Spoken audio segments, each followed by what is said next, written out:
Okay.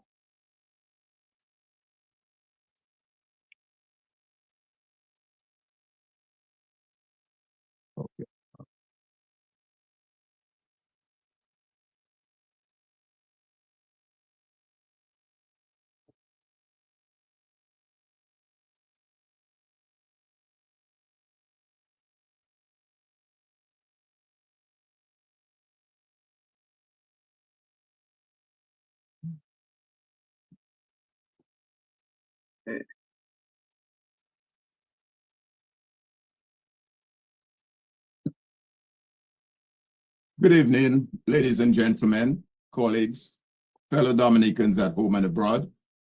My name is Alvin Thomas, and I will be the moderator for this evening's virtual panel discussion titled May 29, 1979, Milestone or Millstone, Are There Lessons to be Learned?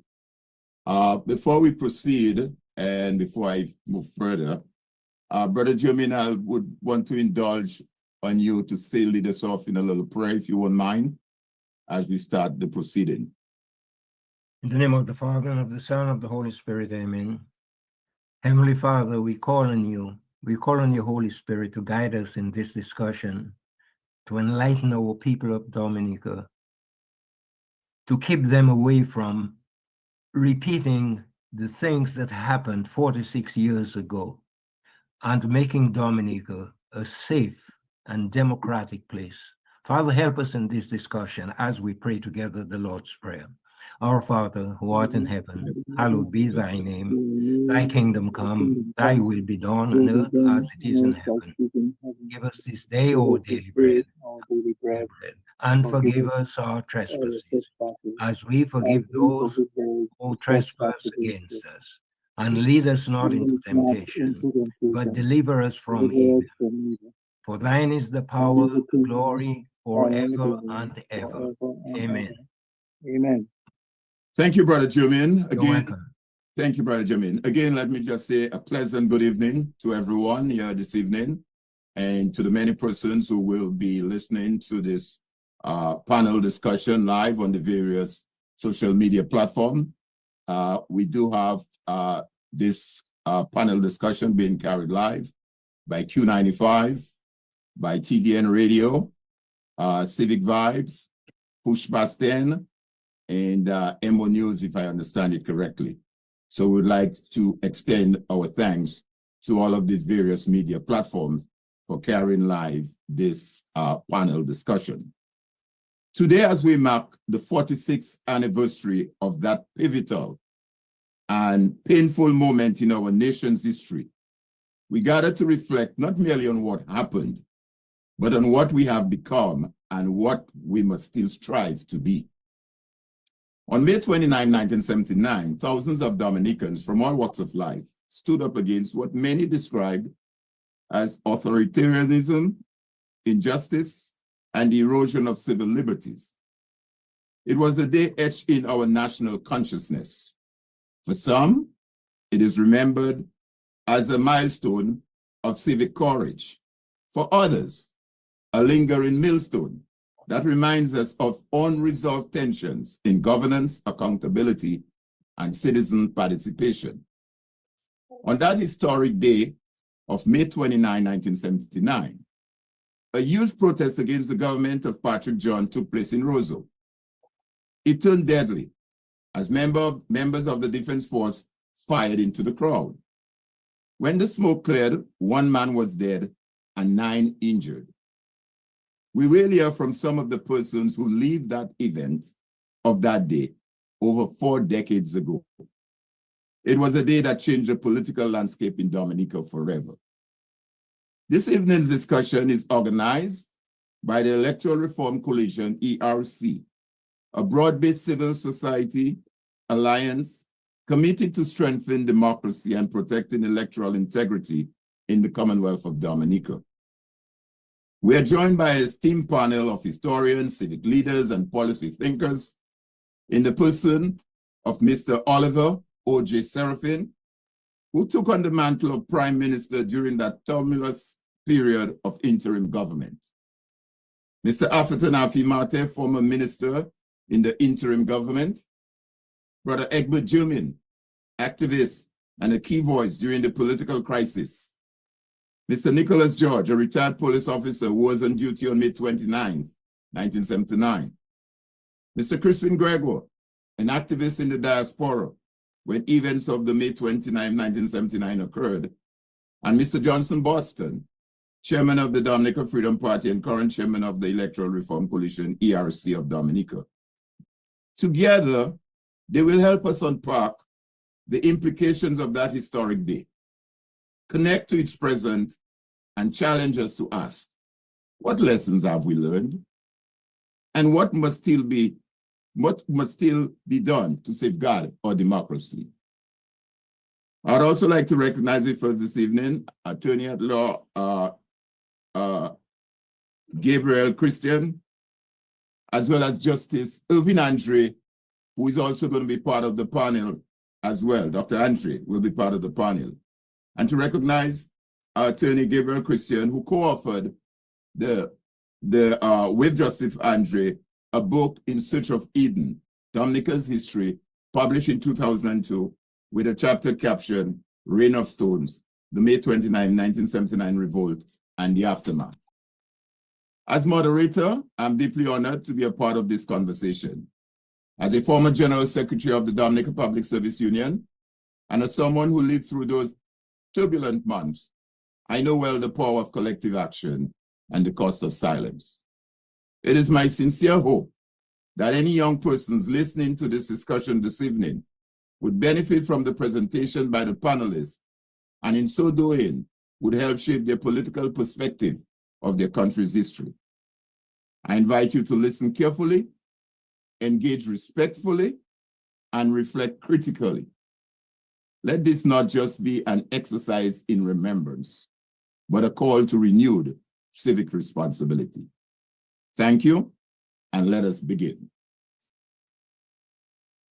I will first, as we said, we have in our midst, and let me just say for the records as well, that an invitation was sent out to His Excellency Charles Savre, former General Secretary of the Civil Service Association, who also played a pivotal role during that time.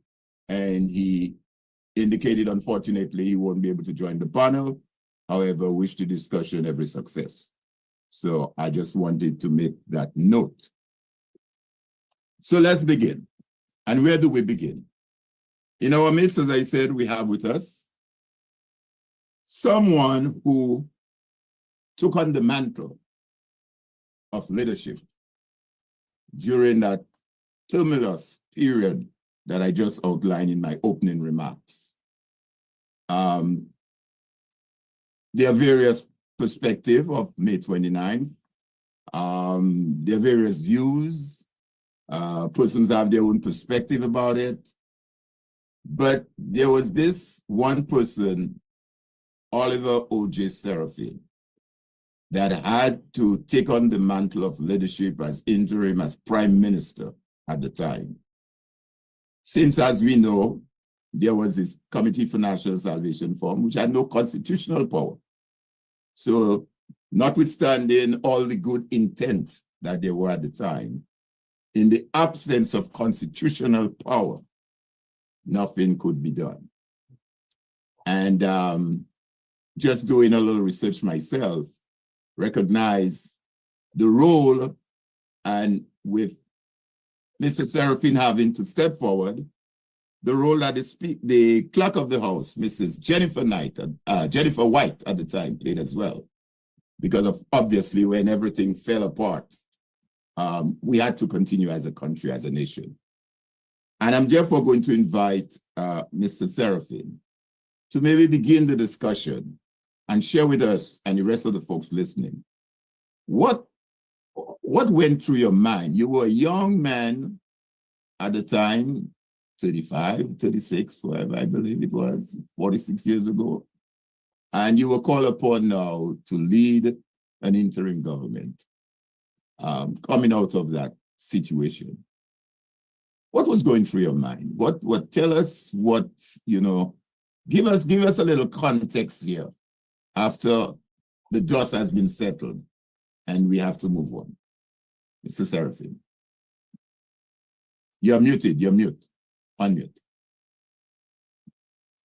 Let's see, let me get, you see our producer. Producer, can you unmute for Mr. Seraphim? I'll get a producer to unmute, let's see. Hold on. Okay, go ahead now, go ahead, you're good to go now. Thank you very much for your kind invitation to your panel discussion tonight. I am aware that there are many persons who are unfamiliar, uninformed about our history. And a faulty foundation continues to create the edifice of a structure of government and of history that's broken by lack of information.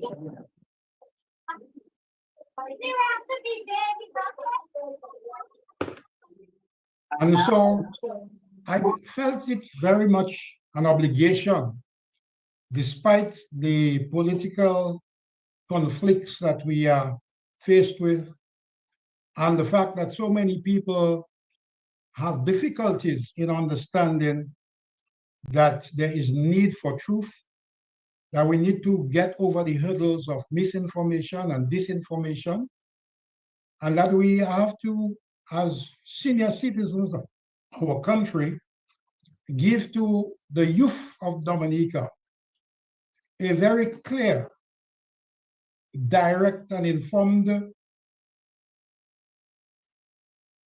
activities that pervaded the country at a time before some of them were born.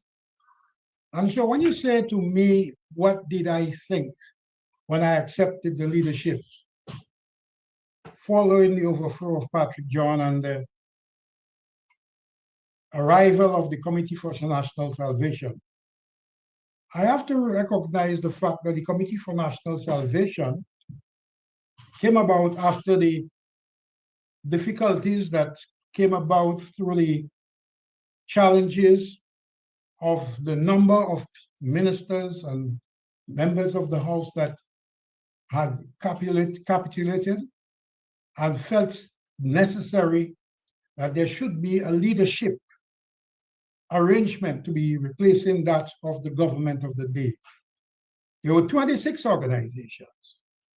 And in this regard, every organization's leader came together to form that committee to save the country from where it had arrived, with a departing president who had left the country in the dead of night, with a president that was appointed by the outgoing prime minister whose vehicle was overturned and who was challenged by the masses of protesters and so on, and had to resign as well. So we had a country in decline, where our constitution had been subjected to, after 6 months of our independence, and our constitution was shredded by the activities that took place on the 29th of May, 79. When you ask me, what did I think? What happened? First of all, I must say that I was blessed by Almighty God, the one, the creator of our universe, to have not allowed me to come to the parliament on that particular day because I was ill, very ill. And as a consequence of that illness, I was not at the House of Assembly. And so ministers were harassed, ministers were beaten upon, the mobs threw stones at the ministry, the defense force responded, a gentleman died, 2 people were injured, and so on. So it reached a point where the country itself was bleeding from the fact of its situation that emerged out of that 29th of May, 79 event, when all the trade unions of the day came together and led by the CSA more than any other one, where Charles Sovereign was in fact considered to be the prime motivator of the masses to come together to commit themselves to the removal of the Patrick John government. It turns out that I felt committed to respond to the call from the CNS, Committee for National Salvation, to participate in the reconstruction of our Constitution.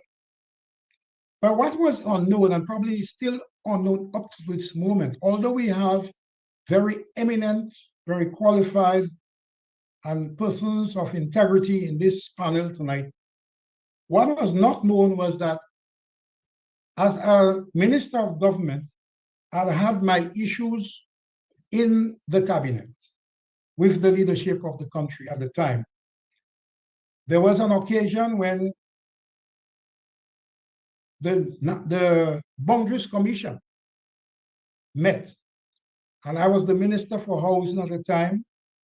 And so Bath Estate and the Canefield were the places where we had an enormous amount of new tenancies. And my belief at the time was, because I was the representative of the Valley, that the Bath Estate housing scheme should have been added on to the Valley. I believe that the Canefield housing scheme also, because it's close to Cochrane, should be added on. And so the Prime Minister chose otherwise. He chose to put the Bath Estate constituency arrangements together with the Roseau South constituency, and to put Canefield with Maho, which I thought was not exactly how it should have gone. That was my opinion at the time. There was an offshore bank called the Federal Bank of Dominica, which I then discovered that the vice president of that bank was no other than the Attorney General of Dominica. And unknown to members of the cabinet, he had been involved with doing transactions with the Federal Bank of Dominica, and I believe Lombard Bank of the UK. And whilst the ministers of government were unaware. I was an ambassador at the ACP conference in the Bahamas and in Trinidad when an ambassador arrived, again appointed by Leo Austin. And I was told at the meeting, and there were some eminent people, Errol Barrow was one of them, who suggested that I should not be allowed to sit in that conference because a Caucasian ambassador arrived without the knowledge of the meeting. Then there was the Don Pearson 45 square mile situation, which I then found out was established when, on a Friday afternoon, the Chronicle announced that such an arrangement was put, and a permanent secretary, Dudley Castro, brought it to my attention, and I was Minister of Lands. That included 2 contracts, one without the point wrong, and 2 with point wrong added. I thought that was massive confusion. As, therefore, the minister responsible for lands, I took offense to the Attorney General having involved himself in those situations. I also had a matter that came to my mind, which came to my attention, which was our relationship with the South Africans, the possibility of an oil refinery from South Africa. Now, these were all within the cabinet. And I then informed the Prime Minister the day that because of those circumstances, I would suggest very strongly, then I was president of the party, that Mr. Austin should be removed, and failing that, I would resign. That was prior to the 29th of May, 79, prior to. So when 29th of May, 79 came about, I had given my own position that it's either Leo Austin is fired or I will resign, and therefore that's how I resigned. So I never resigned because of the situations that emerged out of the 29th of May and the pressure that was brought upon the government and the ministers. I resigned on my own terms because of my dissatisfaction with the power that the Attorney General held in the cabinet. And so that was my basis. In conclusion, because I know others have to speak, let me just say this.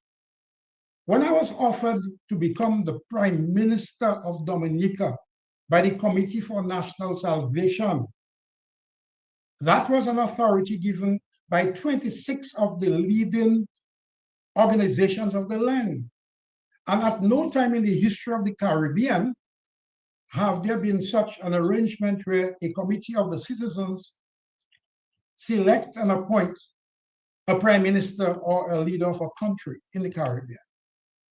And so when that came about, I was then recognizing that there was no way in which I could become a legitimate constitutional prime minister.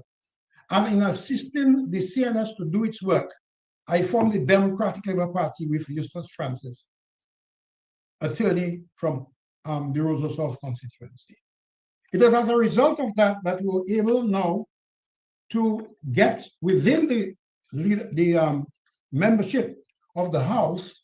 There were 7 members of the House who joined with me at the Democratic Labour Party to give me their support. And I was the 8th member. The following persons were involved: Ferdinand Parallon, Luke Corrett, Lawrence Darrow, Mike Douglas, Henkel Christian, Bryson Louis, Eustace Francis, and I, 8. And 4 persons from the opposition were able to form the mandate required to constitutionally form a government of Dominica. So that was my contribution to this position, and I rest my case here. Thank you very much, Mr. Seraphin. That was a how should I put it? Very, very succinct contribution in terms of your role then. And thank you for that opening batsman that you did. I'm going to call on the next person with us.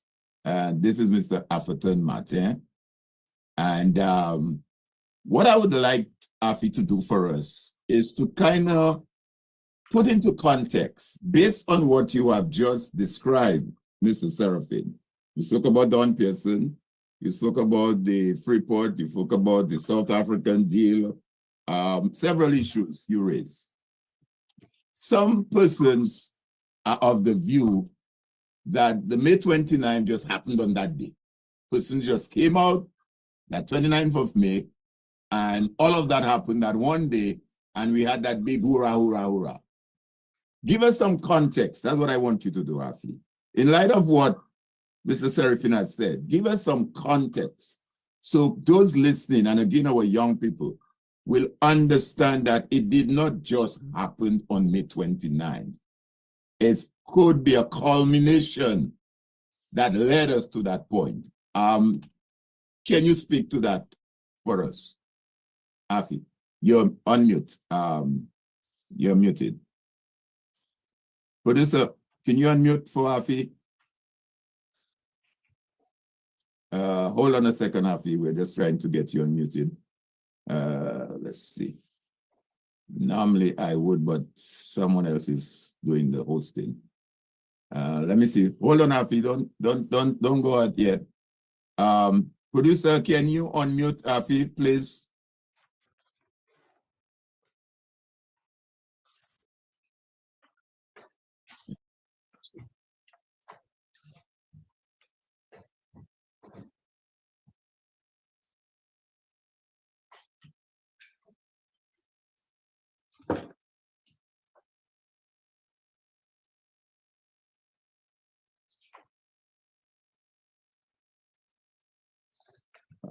Let's see what's going on there.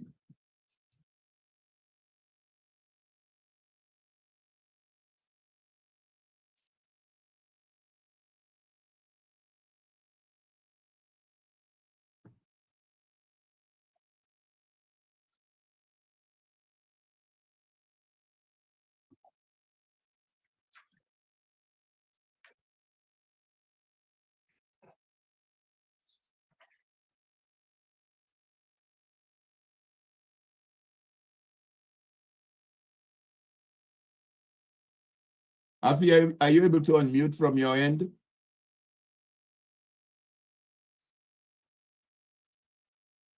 Because I'm showing you you're on mute. Yeah.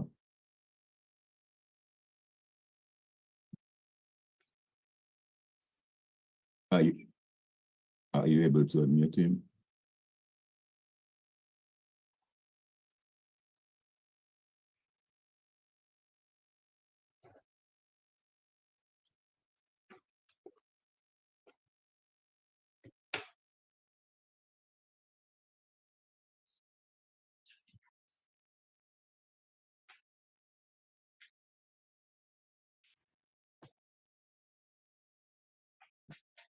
Okay.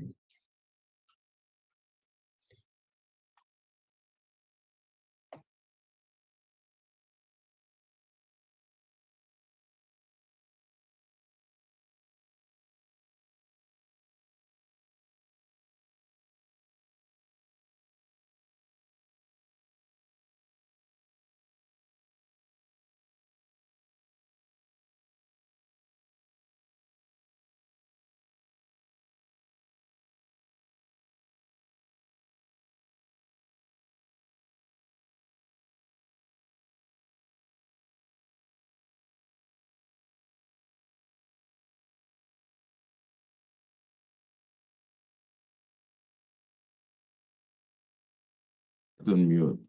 Okay. While we wait on Afi to unmute, Brother Jermaine, let me bring Brother Jermaine in. Brother Jermaine, unmute. I'll come back to Afi. Afi, in the meantime, see if you're able to unmute, and I will just jump to you. Brother Jermaine, you're muted. Unmute, Brother Jermaine.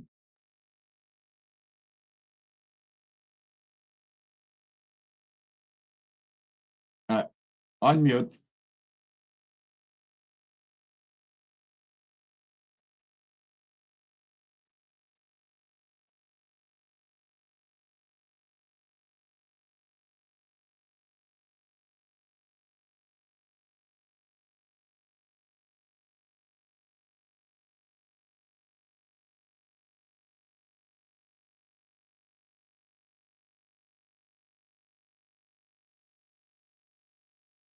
Yes, Brother Jermaine, go ahead and unmute.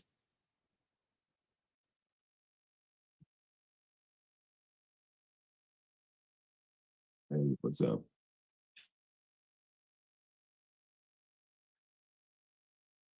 Can you hear us now? Yeah, I can hear you now. I can hear Okay. you now. I can hear you. And Okay. all right. So while we wait on Afi to come in, I'll maybe move on to you, Brother Jermaine. Okay. And you played an active role in that historic moment in our history. And we know also the church played a role, Philip Porter and several other persons. Tell me, and not only that, what I do know, Brother Jermaine, was that let me wait on Afi to come in. I'll maybe move on to you, Brother Jermaine. You played an active. And then what I do know, Brother Jermaine, is that you and Patrick John, Prime Minister Patrick John, grew up as friends, as y'all were friends. Y'all went to SMA, and you'll know each other very well.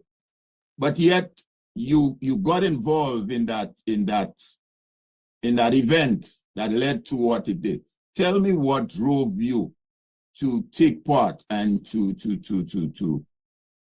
First of all, thank you for having me on the panel this evening. I came to Dominica in 1974 to take over St. Mary's Academy. At that time, my schoolmate, my best friend, my brother, I could even say, because we were so close, was the Premier of Dominica. He was not yet the Prime Minister. And I thought, coming back to Dominica as principal of the St. Mary's Academy and seeing my best friend as the Premier, we could work together. And this is the intention that I came down with, working together with my Premier. But then something happened. I got involved somehow in the Desmond Trotter affair, because if you will recall, Desmond was on death row for a death that he had not, for a crime he had not committed. And how do I know? How could I say something like that? Because the government's chief witness, on the basis of which Desmond was found guilty, she recanted. And of course, it took pains and troubles to investigate her recantation. So a delegation went over to Antigua. The girl was in Antigua and living in Antigua. We went to Antigua. We saw the girl. Her name was Camilla Francis. We sat in the office of Mr. Veerbird Jr., who was the Prime Minister of Antigua at the time. The girl was at her church. She had now become a Christian, so-called, and so we had to wait for a long time in Mr. Bird's office before we could see Camilla. But she did come, and we spent a long time with her. We spent almost 2 hours with her. She went over her recantation word for word without having a copy in her hand. So we were convinced that she was the author of this thing, and it was authentic. We returned to Dominica and reported to the premier, and he suggested that he would take some drastic action about that and so on, but nothing was happening. So the Defense Committee for Desmond Trotter began having meetings. And one day they invited me to attend one of those meetings. In fact, they wanted to have the meetings at the Windsor Park. They had a huge rally at the Windsor Park. But of course, the Prime Minister prevented them from getting the use of the Windsor Park. He was not the Prime Minister, the Premier. Then, of course, they asked me to use the St. Mary's Academy grounds.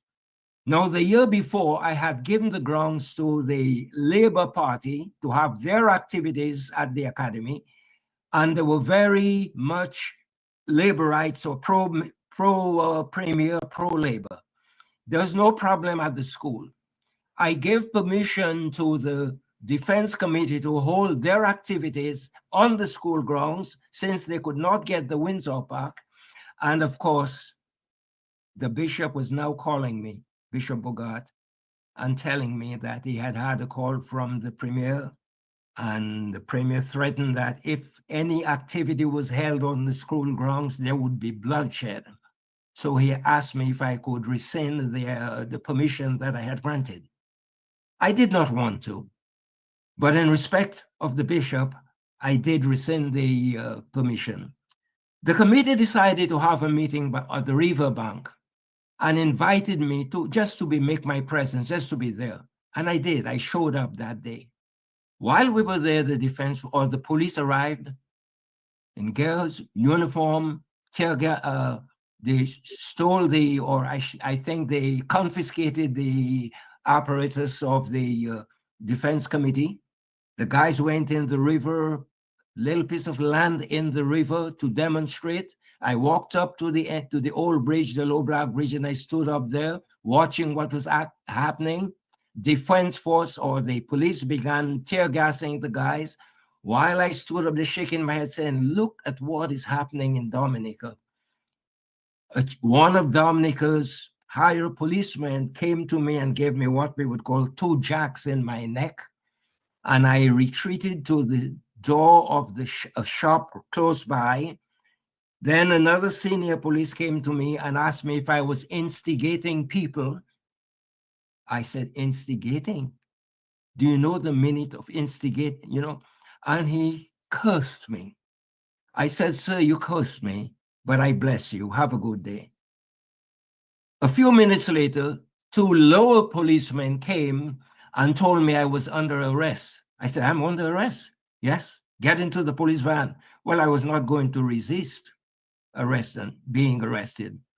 So I got into the van, and there was one guy arrested before me. He was, I think, Gary Didier. He was the leader in a play called something of Verona. So I don't quite remember. Yeah, I remember that. Okay. And of course, on our way up to the cell, they picked up a few more people. So by the time we got to the cell, there were 5 of us. Later on, 5 more came in, and there were 10 of us in the cell. We were divided now into 2 groups because there were too many people in one cell. No bail was to be given to us. That was the word of the Premier. We found that out later on. But by 7, 8 o'clock, I was the first one to be freed. And I came out, being carried by people. And I showed the victory sign as I walked out, as I was being carried out. They said I had the Black Power sign and everything. I want Dominicans to know that I am not talking as an activist, but I am talking as one who is interested in honesty, in truth, in justice, and in righteousness. That is why I got involved in the Desmond Trotter business.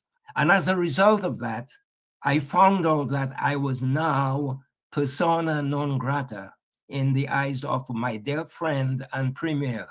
Later on, of course, he became the prime minister because we are now independent. And of course, I always try to get my students to be involved, to be educated, to be part of what is going on in their country. And I was accused of being political at the school and teaching politics, which I never did, but I wanted my students to be involved. And so eventually came May 29th, when the entire island was to show themselves by the ministry to demonstrate.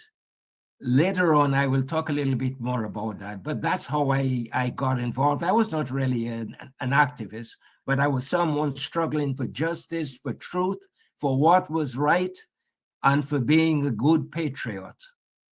Thank you. Thank you. Thank you, Brother Jermaine. Thank you for that.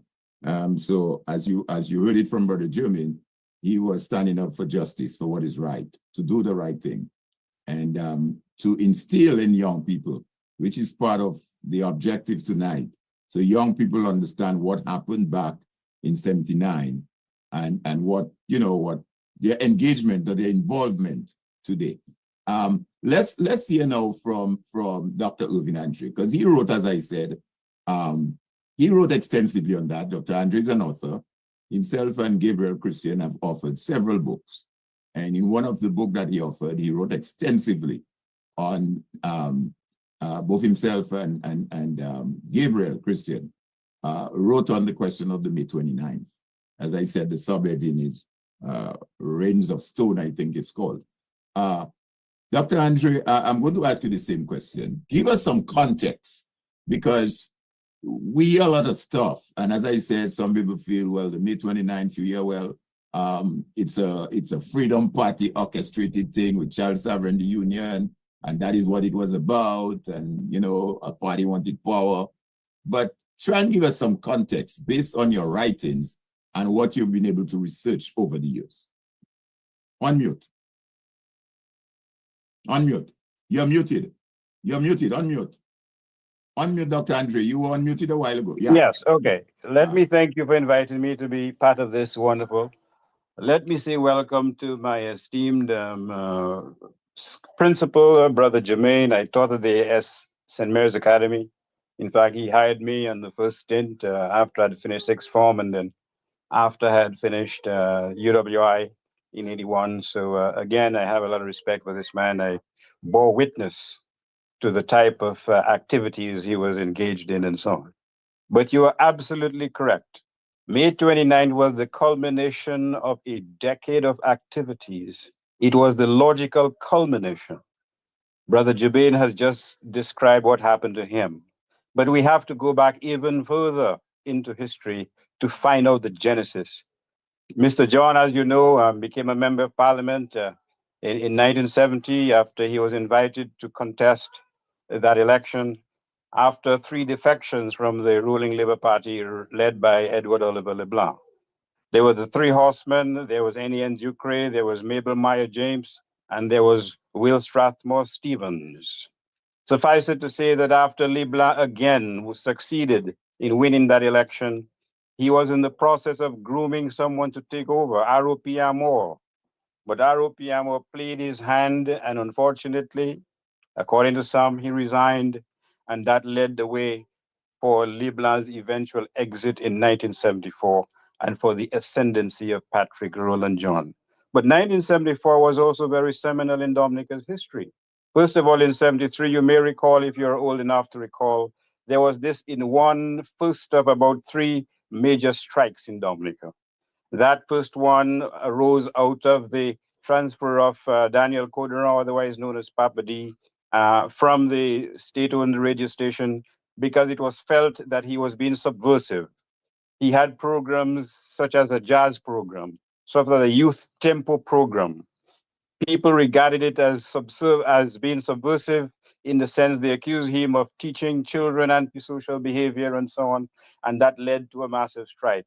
But that strike itself occurred within a context of economic instability. There was the oil crisis. The price of oil increased by threefold during that time. there was the onset of the Black Power movement. Rosie Douglas had been incarcerated after the Sir George Williams activity in 1979. There was a ripple effect throughout the Caribbean, and the established leaders, those social democratic leaders, whether it's Edward Oliver LeBlanc, whether it's Robert Bradshaw, whether it's Joshua from St. Vincent, Eric Williams in Trinidad, they became very restless at what they perceived to be a threat to their power. In 1974, as a result of the influx or the influence of the Black Power movement, the instability, the unemployment, we had the dread phenomenon. Now, looking back at the dread phenomenon in 1974, we have the tendency to glorify it or to sanitize it. For example, we may say that, oh, the Dread Act was necessary because the Dreads were burning, they were looting people and so on. But these analyses, they seem to ignore what was insidious about the Dread Act. The Dread Act criminalized people for one reason: they were wearing dreadlocks. Whether you had hit it, whether you had stolen anything, whether you had committed any offense, you were criminalized on the basis of your hairstyle. And the Dread Act gave the police the power to unleash against young, defenseless children, mostly of poor people, the full weight of state oppression. That's the bottom line. There were extrajudicial killings. There were false arrests. The police, the state agents were guaranteed immunity from prosecution for whatever acts they were carried out. Go ask persons who will recall vividly seeing dead bodies carried from within Dominica's interior. Ask persons from Bells who may recall the onslaught against Mal and the killing of one of his brothers and another person on the spurious ground that they had weapons.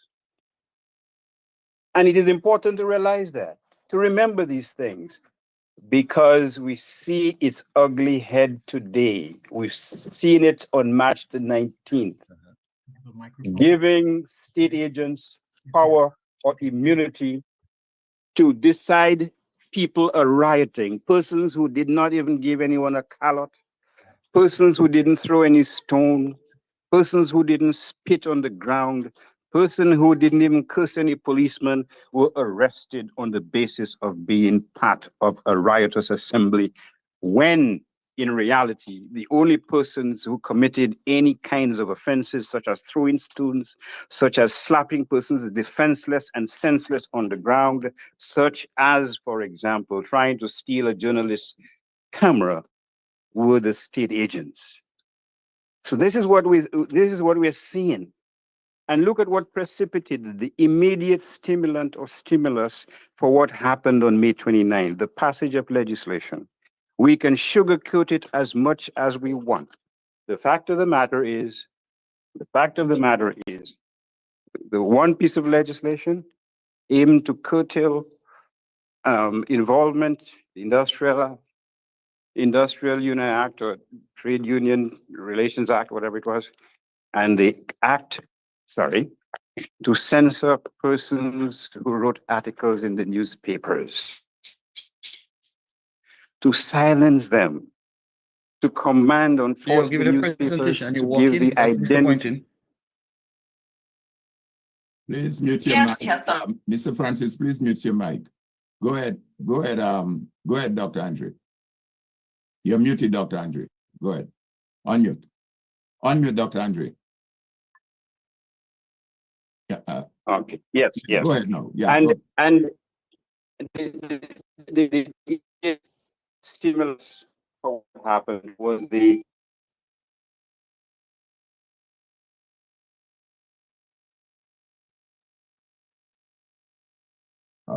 very moment. Okay, no. Can you still hear me? I'm hearing you, but it's going in and out, in and out. You're going in and out. Not sure.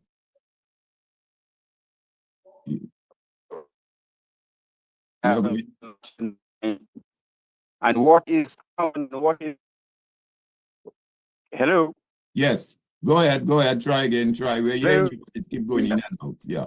What is the common element in that, quite frankly, is the decision to enact legislation, which quite frankly would impose a death knell to democracy in many respects. The death knell in terms of the absence of campaign finance reform, the death knell in terms of anyone literally, whether regardless of how long broad, participate in Dominica's elections. In other words, legislation which would make it easier for authoritarian rule in Dominica. So what we have is a repetition. But even with respect to the Dread Act, the Dread Act theoretically was not proceeded with the advent of the new government in 1980. But you just enacted the Terrorist Act. And the Human Rights Commission, on about 81, 82, talked about 14 persons who were killed, extrajudicial killings in Dominica.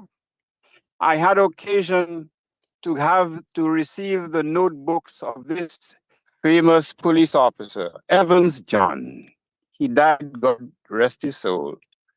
And in that book, basically chronicles of the activities of these police forces who were hunting dreads. Even with the change in government, hunting dreads. You don't have to ask me. Go ask the family of the Maho fellow who was beaten in the police station and whose body was dumped in Taru. Go ask other persons who lost their lives. Go ask their families. What happened? So this is a lesson we have to learn, that unfortunately what we see now is a much more grotesque, a much more ugly reality than existed in 1979. It is as if we haven't learned any lessons. It is as if we are totally oblivious and we have become desensitized to oppression. And this is the challenge to Dominica as we speak. And let me stop right here. Okay, thank you very much, Dr. Andre. I noticed you've already segued into the situation now, but thank you for your contribution. I'm going to quickly move on to Mr. Nicholas George. Nicholas George at the time. Are you there, Nicholas? Unmute. Yes. Yes, sir. Yeah, Nicholas George at the time was a police officer.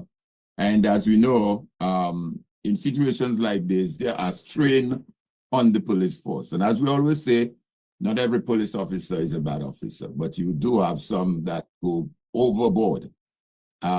We do not know, we no longer have a defense force, but during that time you had a police office, police officers, a police unit, and you had a defense force unit. So you had competing positions. Who's going to take charge of what's going on? Nicholas, speak to that a little for us from your recollection as a police officer and having to, I would say, work side by side with the defense force on that particular day. What can you recall and where and how did it position the force, the police force, vis-a-vis the role of the defense force at the time? Okay, thank you very much, Mr. Thomas. And I say good evening to the panelists. I'm very humbled to be in the presence of such a distinguished panel. The subject for tonight's discussion is milestones of Millstone, 29th May 79, 29th May 2025.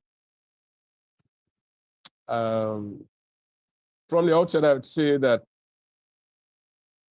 May 29th, 1979 does not represent a milestone for Dominica in its history.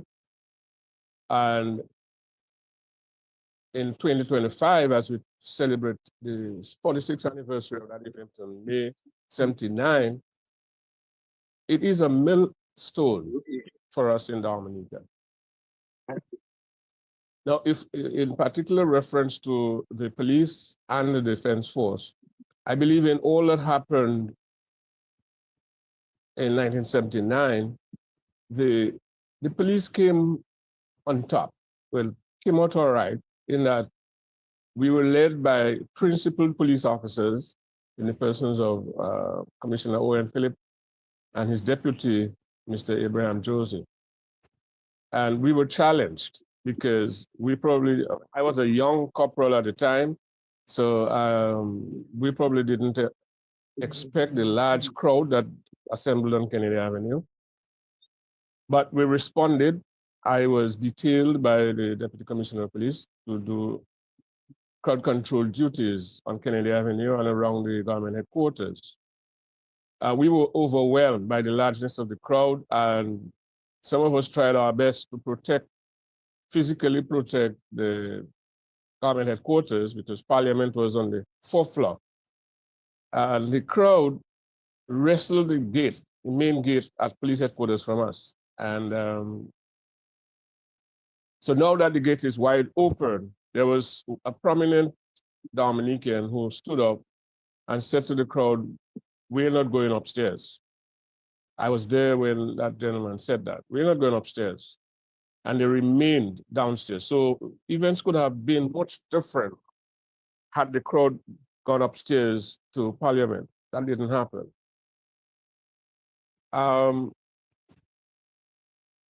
The crowd got so unruly that the police was overwhelmed, as I said. So the Defense Force riot platoon had been called in, and they positioned themselves on the eastern end of Kennedy Avenue. And they were mercilessly stoned that morning. They remained there until a rifle platoon was sent to assist them. And that rifle platoon engaged the crowd, and the exchanges between the crowd and the platoon resulted in the death of Philip Timothy and several other people being injured. When things calmed down after that death, when things calmed down a bit, and particularly in the evening of the 29th, I observed something strange, that civil servants and the wider public turned out at police headquarters, where they came, first of all, saying that they didn't trust the Defense Force. It seems the government was trusting the Defense Force more, and they came and volunteered to augment our forces by patrolling the streets of Roseau throughout that night and succeeding nights. So that was for me a new thing, a new development. And then what followed was, I would say, the forced resignations of parliamentarians on the Labour Party side, particularly the ministers, which led to the Honorable Oliver J. Seraphine being appointed Prime Minister. So as far as I'm concerned, moving on to now, 2025, and my experience from then to now, I think I agree with Dr. Andre that we are in a worse position now than we were then. And that is because we really did not enhance democracy from the May 29th. We did not.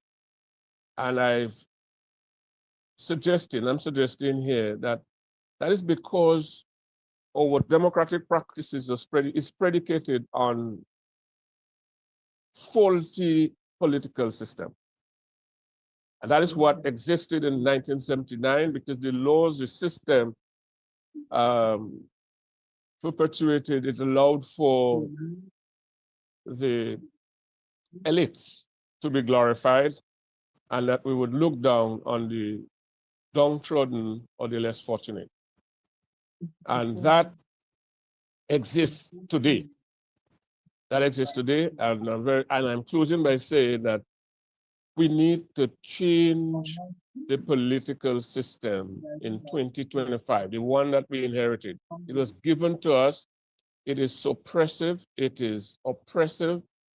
It perpetuates hatred and divisiveness in the society, and we need to get rid of it. Fortunately for us, the preamble of the Constitution starts to give us the framework for getting such a system implemented in Dominica. But until such time that we change what we have, the political system that allows us to hate our neighbors, to divide our communities, not to bring cohesiveness in our communities. Until we get rid of that political system, we are going to have things like 1979 and the foolishness that is happening in our political system now in 2025. Thank you.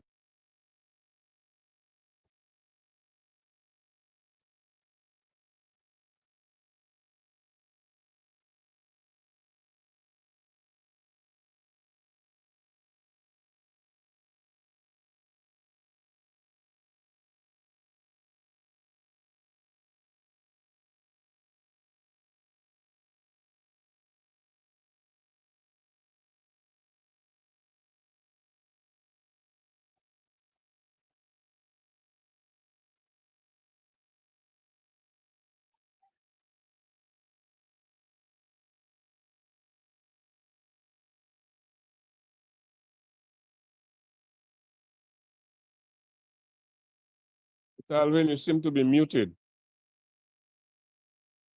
Oh yeah, I'm sorry. My apologies. I'm sorry. No, I was saying, yes, sorry about that. Afi's back with us. He had some connectivity issue, but he's back with us. I'm happy to have him back. And I was saying, in light of the question posed to Afi earlier, to kind of put some context for us, because the May 29th just didn't happen on that one day drop from the sky. And we heard from former Prime Minister Oliver Serafin. So give us a little context, because you've been around for some time. You were a minister in the interim government. So just paint for us what you believe led to that May 29th day. I only hope that you can hear me now. Yes, I'm hearing you. I'm hearing you, Afi. Okay, thank you very much. My deepest apologies to my fellow panelists and to the audience for something that I am not responsible for, but I'm willing to take some of the responsibility for, which is the disconnection. Right. I am bothered, very seriously bothered, by the growing tendency over the last few years in Dominica to act as if, and to take your words, Alvin, to act as if change is something that happens in an instant. I hear people in leadership positions as well lamenting the fact, oh, they don't know what has happened to Dominicans back in the 70s. Things were different. People were more active, and yeah. That gets to your point, Alvin. 1979 did not begin in 1979. Just to refresh our memory, the activism in the labor movement, remember the activism of the Waterfront Workers Union, the activism of the DAWU, the activism of the CSA, all contributed to laying a foundation whereby people, once they were provided with the information in a clear, unambiguous way, were ready to act. Already, in the case of the Waterfront Workers Union, to shut the port down because they understood the issues, the backdrop to the issues. The CSA, because they understood the issues relating to whether it was salary negotiations or conditions of work.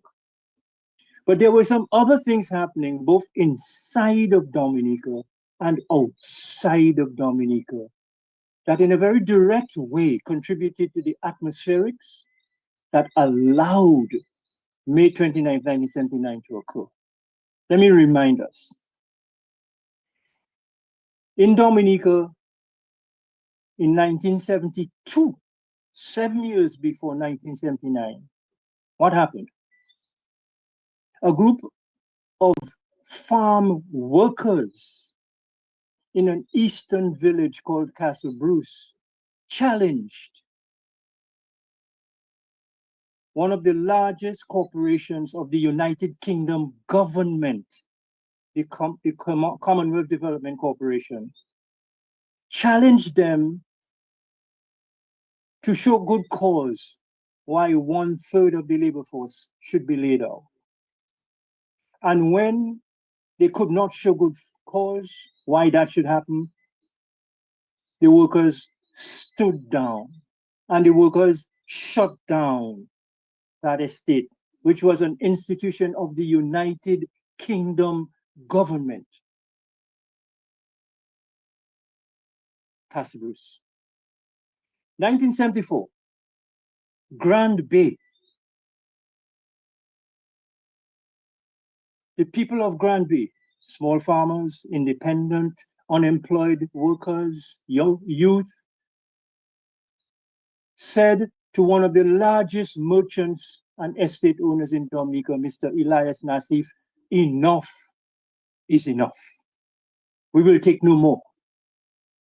You remember Pouyon Coco, Desayo Femwe, Chubby.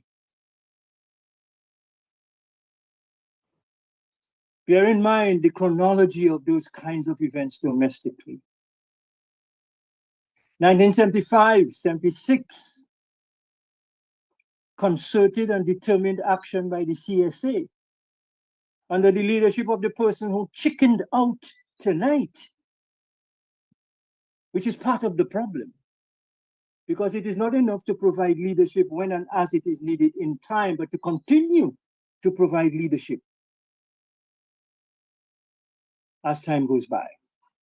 And tonight is a clear indication. You can almost say that the leadership provided to the CSA in that 75, 76 period was opportunistic. 1978. Remember what happened in 1978? There was a leaf spot crisis in Dominica's largest industry, largest export industry, bananas. The yellow cigatoka nearly destroyed Dominica's banana industry. What saved it?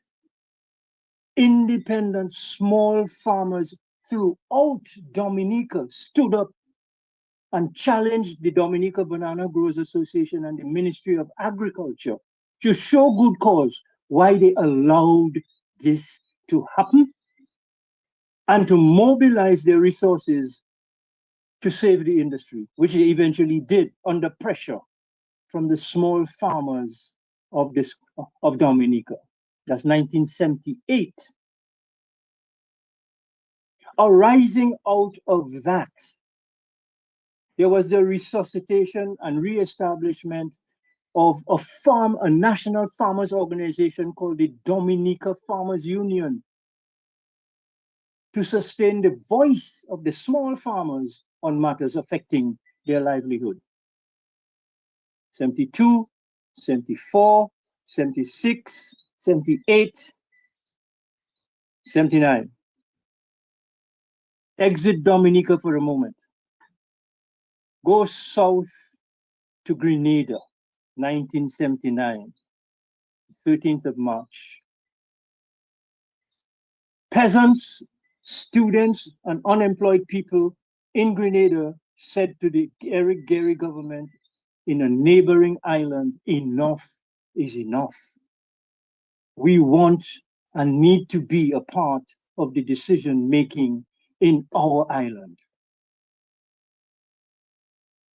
The ripple effect of that throughout the Caribbean was astounding and fed into and flowed into the other events that had been occurring here in Dominica from 1972. Nicaragua, 1979. The peasants of Nicaragua overthrew the government of Somoza. Enough is enough, they said. And the Sandinista movement took over and led that uprising of small farmers, unemployed, and youth. Cross the Atlantic and go to what we today know as the Middle East. Iran, what happened in 1979? Now, we may be thinking that these things are so far away, all those things don't bother us. But we know today, listening to the ripple effect of Trump's tariff warfare, that everything, everywhere affects us anywhere. The United States government, the most powerful military government and force on the earth at that time, was challenged and kicked out of Iran by the people of Iran. Don't forget what was happening in Africa at that time. And all the liberation movements in Angola, in Mozambique, in South Africa, etc. And the effect and impact that that was having on our movements here. In Antigua, you had the Antigua Caribbean Liberation Movement led by the late Tim Hector. Thousands of Dominicans living in Antigua were a part of that exercise. And they went back and forth and back and forth. So I'm suggesting to us, let us disabuse ourselves once and for all that any social movement for change is a matter of an instant.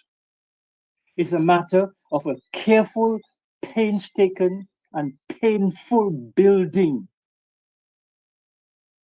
of a sense of purpose and a sense of focus among a growing and expanding number of people in any population. In this case, we're talking Dominica.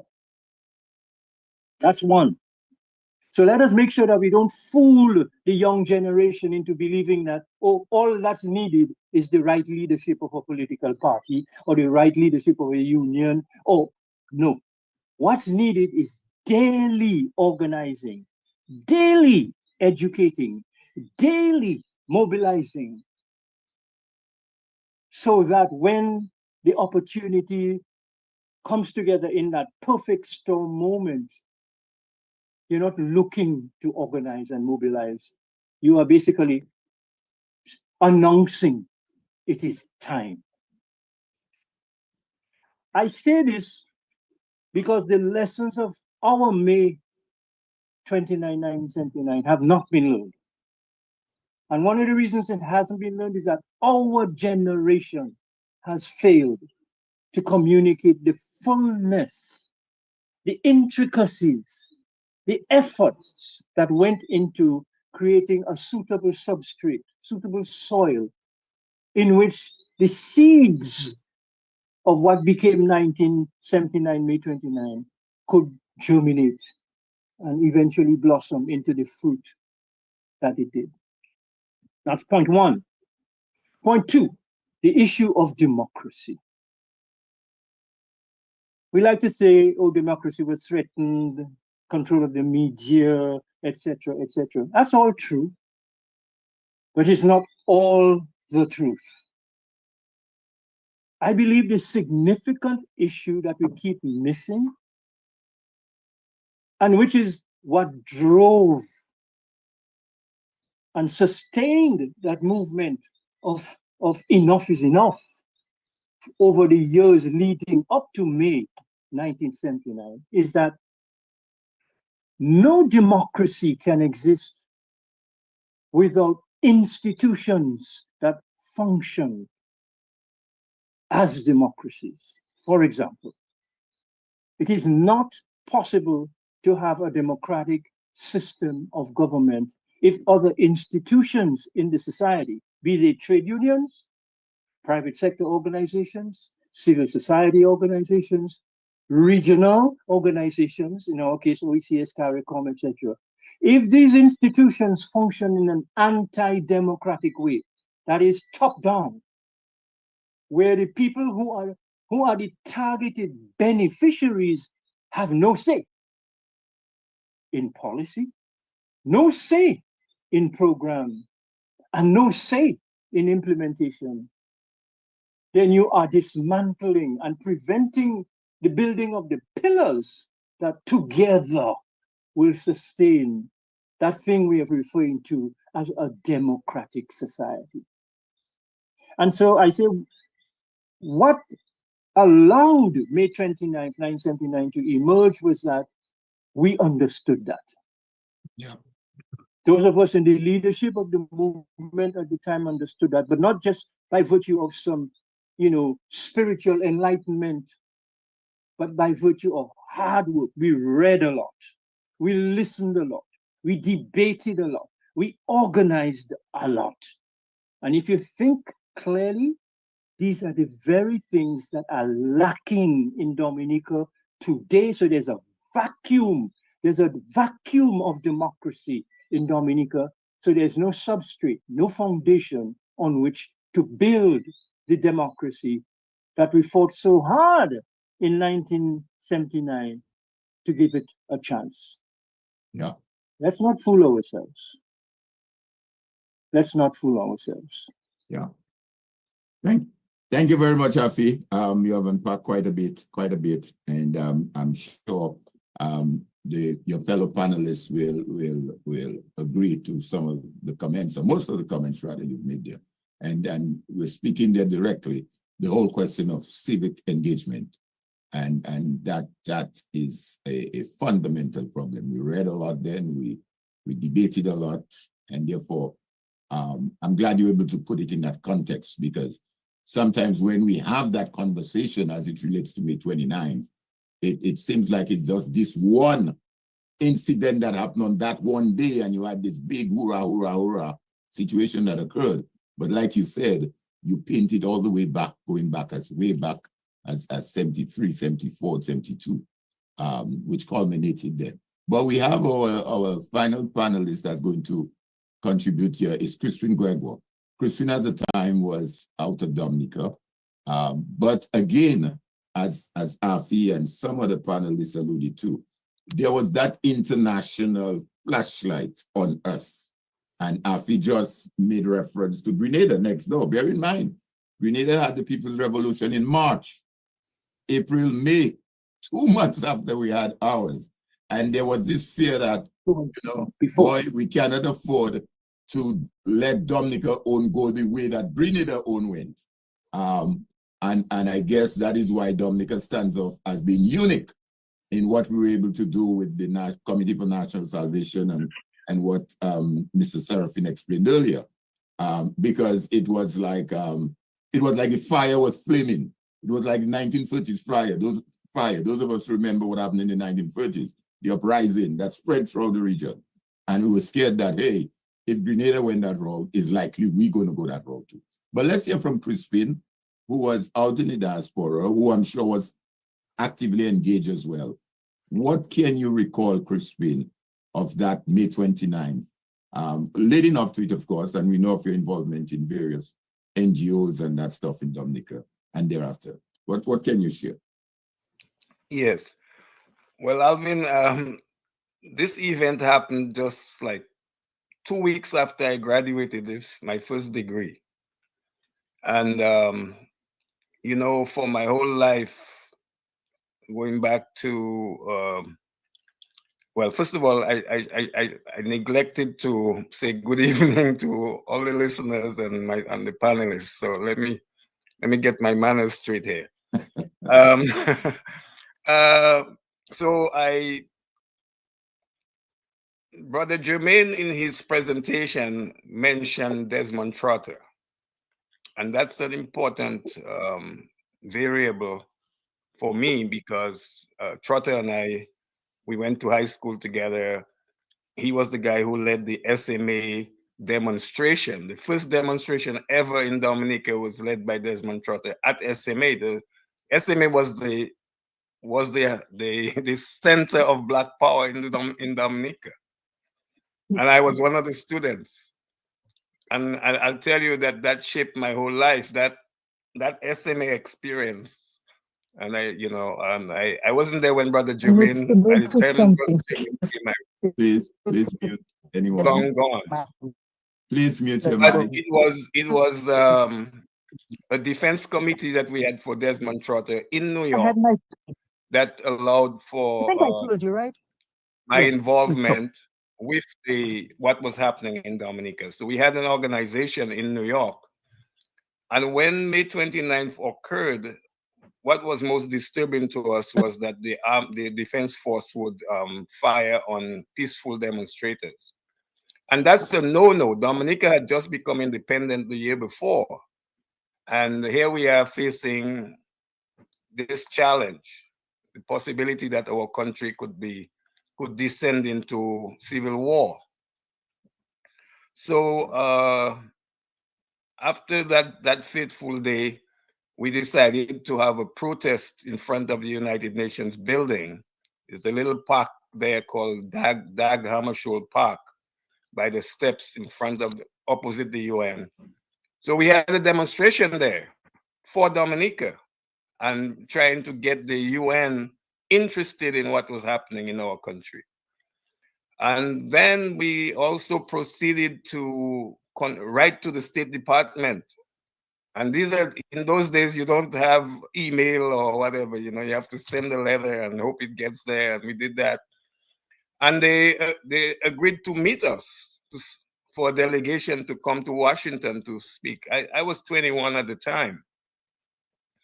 And we went to Washington, myself and another colleague who's also from Grand Bay. He's the professor of international law today, Dr. Max Hille. We were received at the State Department, and I remember that's the Office for the Caribbean. And the man who headed it at the time, his name was Mr. Griffiths. And Mr. Griffiths was very loud. And he said, look, you know, we see the interim government that's being proposed for Dominica. We will support it on one condition, that Rosie Douglas would not be in that government. And we said, why? And he repeated that the Americans saw Douglas as a threat to democracy. And he was too closely aligned with the Cubans. And maybe Dominica could follow Grenada. And they were not going to have any of that. And at that time, one has to understand, and as Afi has given that larger context, one of the things he didn't mention, it was the Cold War was going on. And Cuba, having relations with Cuba was a no-no. Grenada had happened, and Grenada had relations with Cuba, but they were not going to let Dominica follow to have a revolution like Grenada had.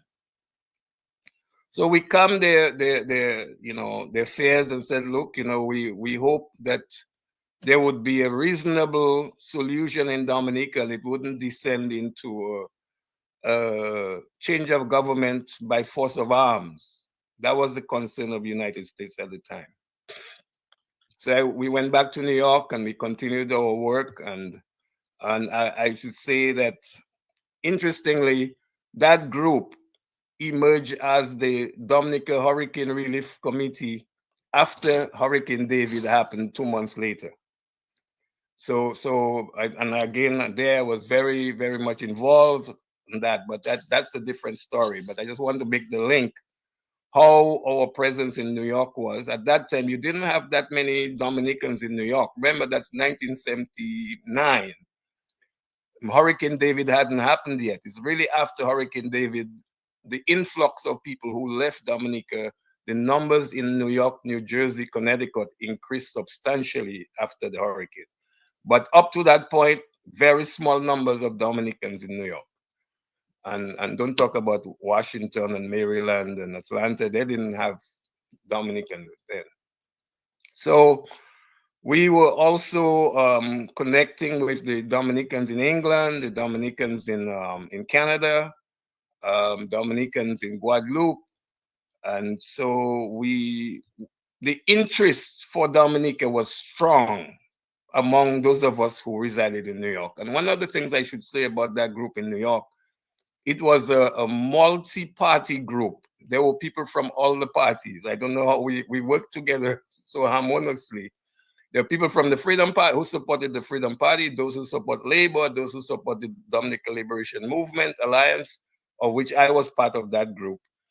And then other folks who had no political affiliation, but just love of country. And so it was a strong group in New York. And yeah. So Alvin, that in a nutshell was how I got involved, and I have remained involved for the rest of my life. That one event shaped my life, I'll tell you that. Thank you very much. Thank you very much, Crispin. And I too can subscribe to the SMA. The SMA, as you recall, during those 70s, Yeah, as a matter of fact, that is what propelled Brother Jumin to come back and take charge of the school, was during our time, persons like yourself, myself, when we had that revolt at the school. And as Afi said earlier, we read a lot, we debated a lot. And at the time, as young men, I mean, we were nowhere close to graduation yet, you know, having come into SMA at 10 years, 11 years. And we decided, I believe I was in fourth form at the time, and we decided we've had enough for the brothers, and we're not going to take any more. And come high or hell water, we're going to walk out. And I know some of my folks who are in class with me, their parents come, you know, pull them by the collar. I mean, I wasn't thinking twice of, you know, my mother coming and saying, but what are you doing? Yeah, am I paying school for you? And you're talking about revolting against the church? I mean, what are you thinking of? But that was the level at which we were at the time. And we said, hell no, we're not going to have it anymore. And the rest is history. And that changed the entire trajectory of SMA. And Brother German came in back, and then the rest is history. So after before Brother German, Father Felix. Father Felix, that's right. Cardinal Felix, and then Brother German, that's true. But we were the one who set that pace, you know. But Mr. Serafin, are you still with us? I want to come back to you for a little while before we start going into making some parallels. Okay, great. So yeah, we've heard from all the panelists, and there's a lot to unpack, and you're free to comment on anything that the other panelists may have said that you want to, you know, expand on or clarify. Feel free to do that. But Mr. Serafin, here you are, Prime Minister, and as Crispin just said a while ago, you had in there Freedomites, Labourite, Allianceites, all kind of ideology in your cabinet.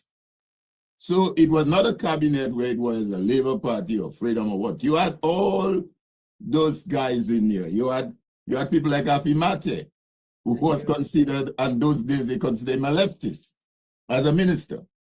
So how did you navigate that? And while you're saying that, I know we are looking at May 29, but within 3 months, we had Hurricane David. So, Mr. Serafin, I don't know, man. You just you just had it. It was just all laid out for you. I mean, we came from independence. We didn't even spend a good 6 months after independence. You had May 29. Then you had all these guys in there of all different ideology and trying to put things together. And then Hurricane came on you again. Tell us how, from a leadership standpoint, you were able to navigate all of that. And then we will jump into looking at what are things now and make some parallels, because I already said that we have not really learned any lessons. So go ahead. A very interesting question, I must say.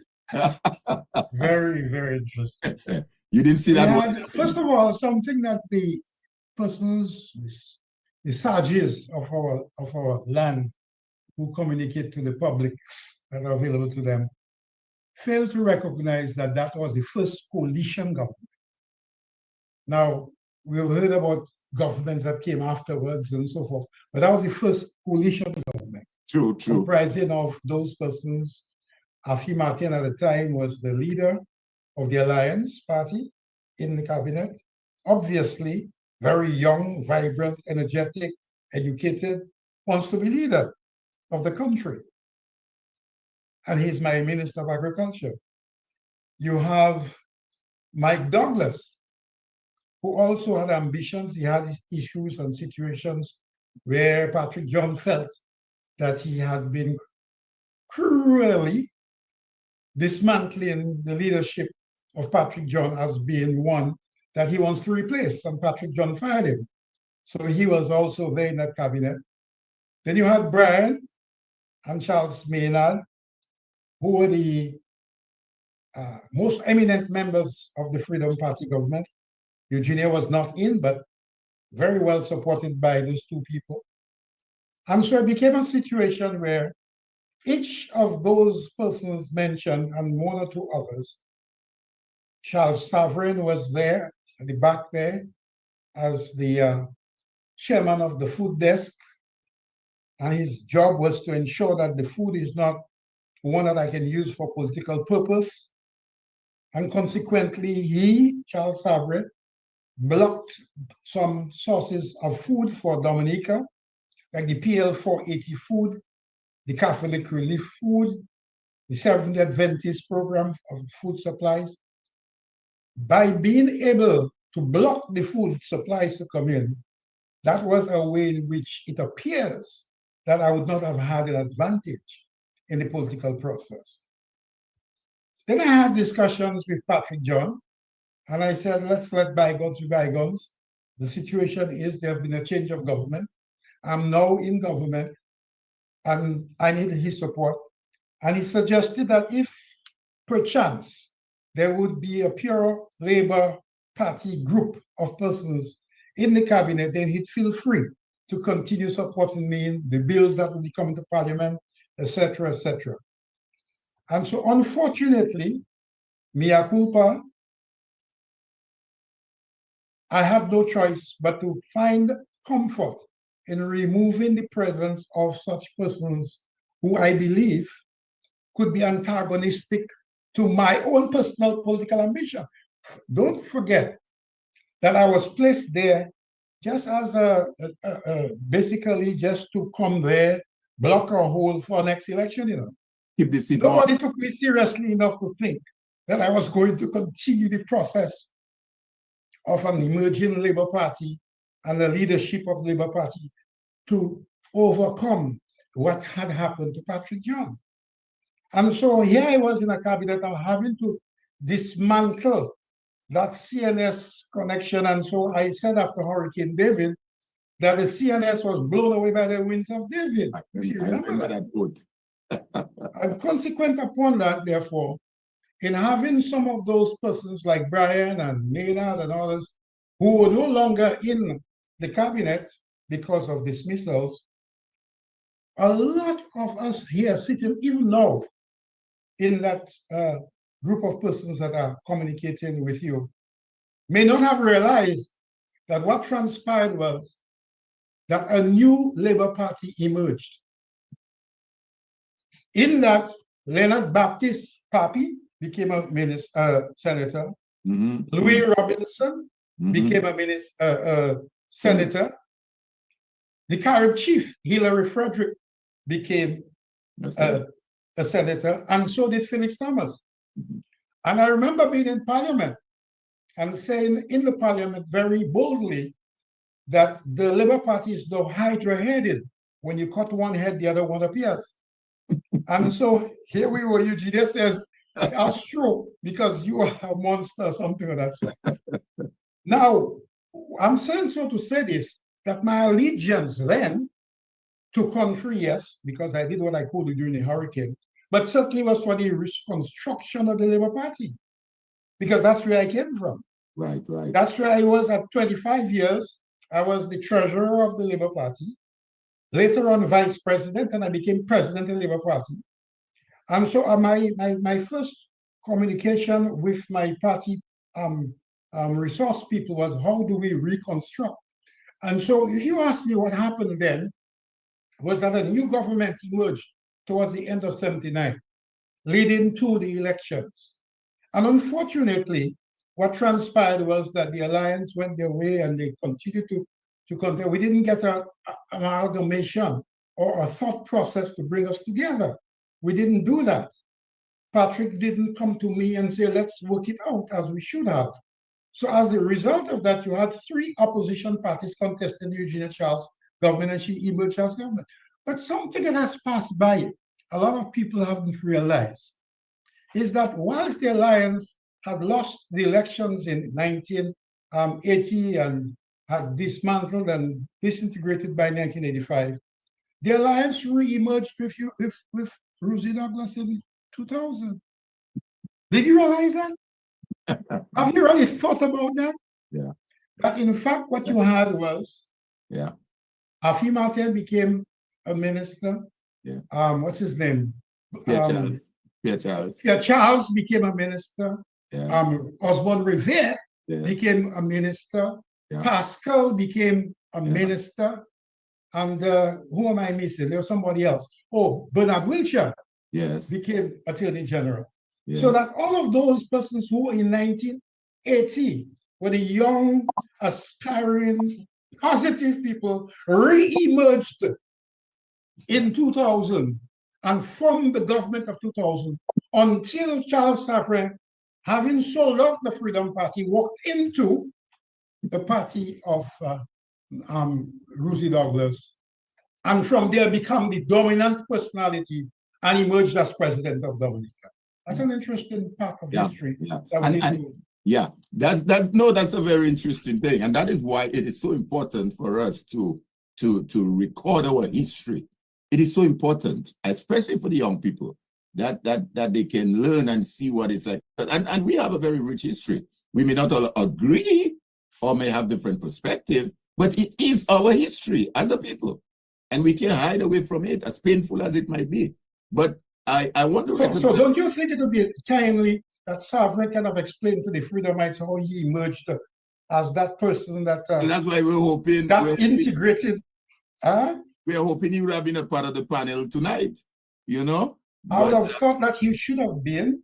Yeah. And then, or somebody else who could probably explain to me how much an influence that Safran had on bringing the Freedom Party supporters throughout the country. If you do any research and you go to Soufriere, you go to Roseau, or to Portsmouth, or to the Carib territory, the Nago territory, you will find that the personalities in the Roseau South in particular, who are now dominating the so-called Labour Party of today, are Freedomites of the old days. Yeah. Well, that's a good way to segue, because I just want to recognize Johnson Boston, who have joined us. I see you have just joined us, and maybe it's a good time now to segue and to get a contribution from Johnson. Are you with us, Mr. Boston? Mr. Boston? Yes, I'm there. Okay, I'm great. there. So I'll just say my last bit on this one. That Rosie then came in and, joined the Labour Party, and also became the new face of Labour, Yes. He came in 1992, I think it was. Yeah. That he came in after Mike Douglas was from That's right. 1985 to 1992 was Mike Douglas. Yes. And then Rosie took over from 92 onwards. Yeah. And I was listening to a program very recently by one of the Labour Party campaign people, and they were saying that they played a song called Sankey. I'm singing Sankey for OJ and John. And it is OJ and John that brought down Labour Party. When in fact, Mike took over Labour Party in 85 and had it on to Rosie in 92, and Rosie continued until 2000. So we have to understand history, I know. And that's one of the reasons why I came into this program, I accepted being in this program tonight. Yes. Was because I keep seeing people just talking in their heads off in all directions. They don't even know what they're talking about. Absolutely. And we appreciate that. We really appreciate you coming on board. And we need to do more of that. Not just on the 46th anniversary, especially for the benefit of our young people. But let me go to Mr. Boston. Mr. Boston, you're the chairman of the Freedom Party, and you're also chairman of the ERC. And in some circles, it's being said that, well, this meeting, 2019, is a Freedom Party thing, and Charles Safran, that has nothing to do with it. Just tell us, what's your own experience, what's your perspective, as it relates to, first of all, May 29th, and where you see this whole, is it a milestone or a millstone, as the theme of tonight's discussion suggests? Mr. Boston. Well, Brother Thomas. You put it Alvin Knight? No. Yes, don't confuse the two. I'm Alvin Knight, not by night. Alvin Knight and Alvin Thomas. So it's Alvin Thomas that is the moderator tonight. Yes. Let me say it's an honor to be part of this panel with former Prime Minister O.J. Serafin, Brother Edward Jermaine, former principal of the SMA, Crispin, former ambassador to the UN, Dr. Andre, who is Dominican in every aspect of his life, as well as with Afi Martin, who has been around and involved all his years, I would say, all his years. And of course, I'm missing somebody. Am I missing somebody? No, I think you pretty got it, Crispin. Yeah, Nicholas Yeah. George. Nicholas George. Yes, Nicholas George, that's right. Who served very well as an officer, a police officer.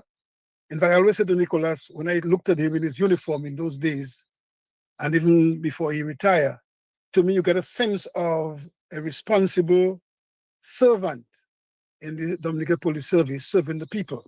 And he took his job very seriously. And you, Brother Thomas, Alvin Thomas, who served as a public officer and General Secretary of the CSC,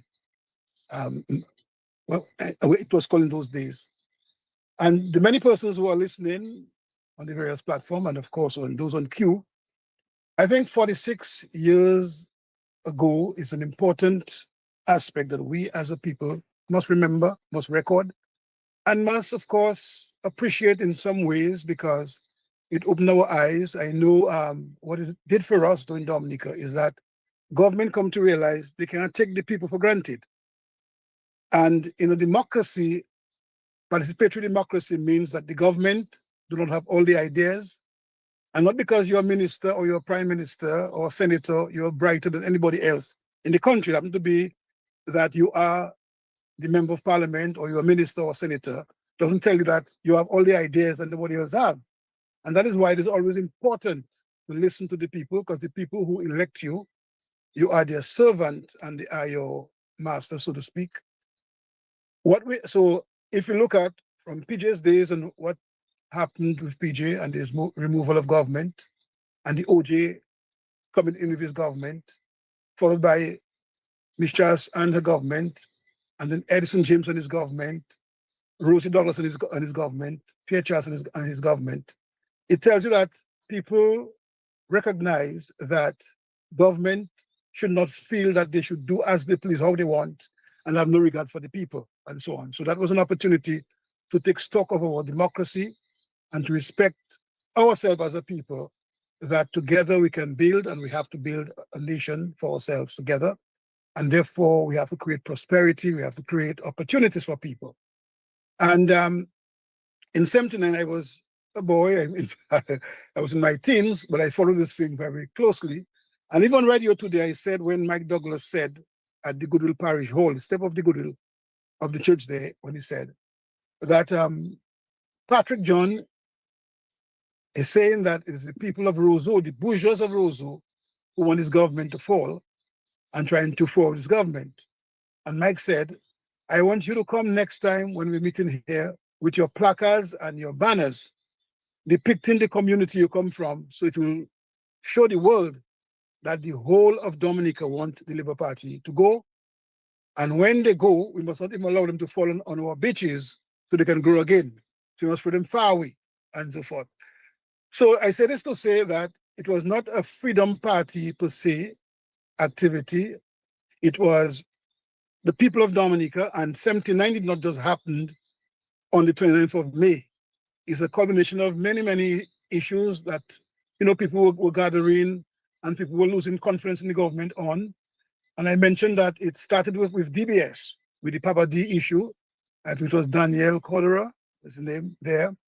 And many of those who were DBS at the time who could remember that they striked in support of Papa D when he was being transferred from the DBS at the time Dominica Broadcasting Station to the grammar school and so forth.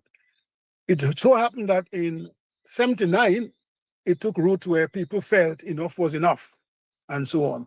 And as I said, all of us may have our own perspective and different approaches to how we saw things, how we record the history of what happened. But it is important to always recognize the facts, because it's not a matter to bash anybody or to idolize anybody, but a matter to explain to our people that the young people in particular can understand that the power of the people are important. The power of the people in the ballot box are important. The power of the people to come out when there are matters that is disturbing to them And government that is wise can either allow itself to fall like PJ, or the government can take stock and take heed and decide, okay, do something. I am putting this thing out. For example, I heard a caller earlier on a program before who said in 79, people were not saying PJ must go, they were saying Austin must go. Because people had more issues with Austin than PJ, because we saw PJ as one of us. And then people saw Austin as somebody who came in, and I think they said he's from Guyana. He was made Attorney General at the time.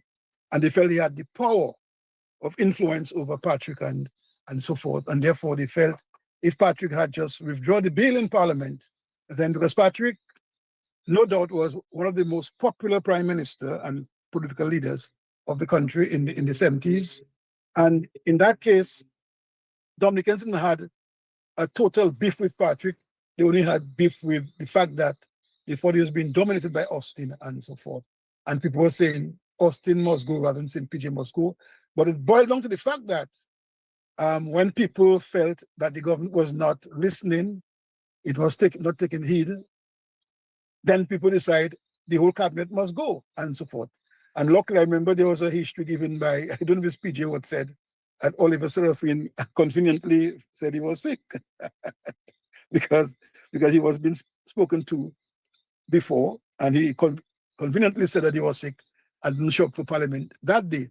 Now I came up outside of Parliament as a young man for Parliament, and I saw the police. The police were there, and they were cooperating, and they were guiding people, and people were there. I mean, some persons who came in there and may have their own personal gripes, but they came in as part of the supporting the demonstration.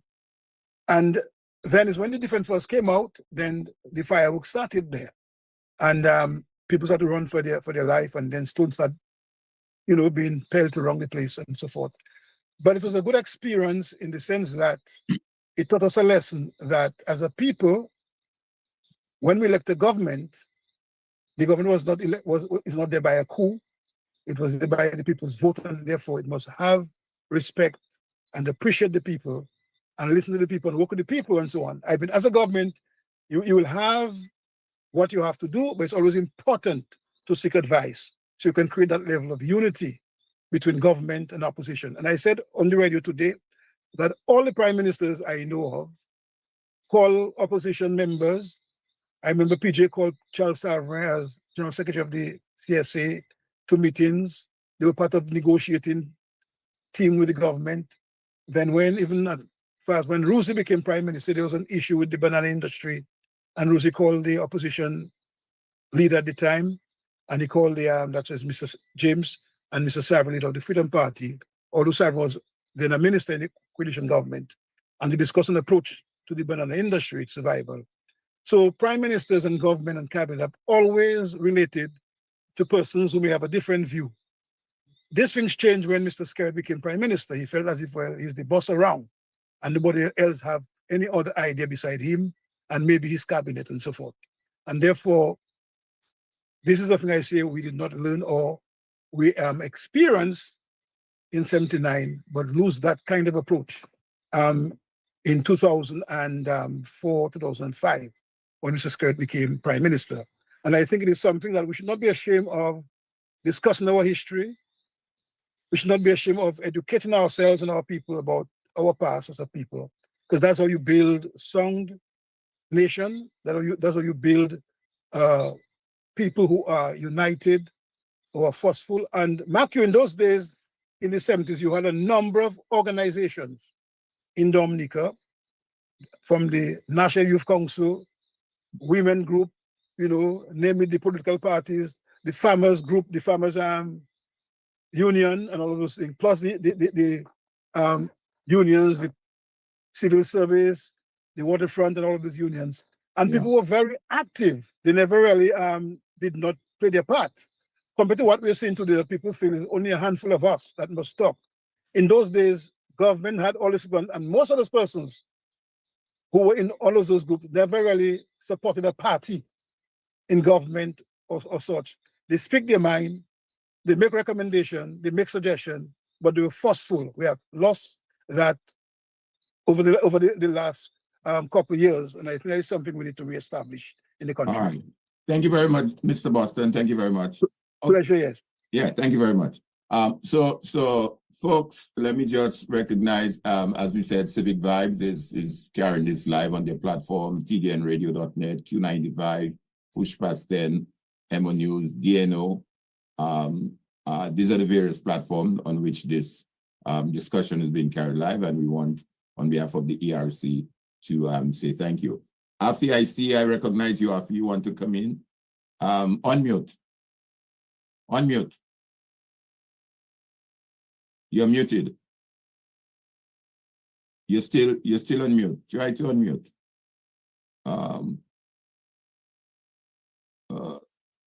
Producer, able to unmute Afi because I'm not able to. He's trying to come in. Let's see. Okay, Afi, we will not try to see if you can unmute yourself. The producer will unmute you, and then you will jump in. Just chime in. But let me. Afi made a point earlier. The fact that there's a lack, institutions have been dismantled, no civic engagement, and all of that. I want to go to Brother Jermaine, who, as an educator, and then worked in the secondary school, St. Mary's Academy, for a number of years. Where he was able to, train young men and teach young men. What can you say of this lack of engagement that Afi referenced earlier? And in doing so, let us try and bring it home to where we are today, because that is part of the problem or the concerns that you hear. Young people are not involved. During the 1979, most of the persons there involved, Afi, Mr. Seraphine, Nicholas George, all of these people, Crispin, were well under 40 years of age. Dr. Andre, we were all under 40 years of age, 20-something, 30. OJ was just 35 when he took over, 35, 36. What do you say about that? Unmute yourself, Brother Jermaine. Afi, see if you can unmute as well. You're still muted. You're still muted.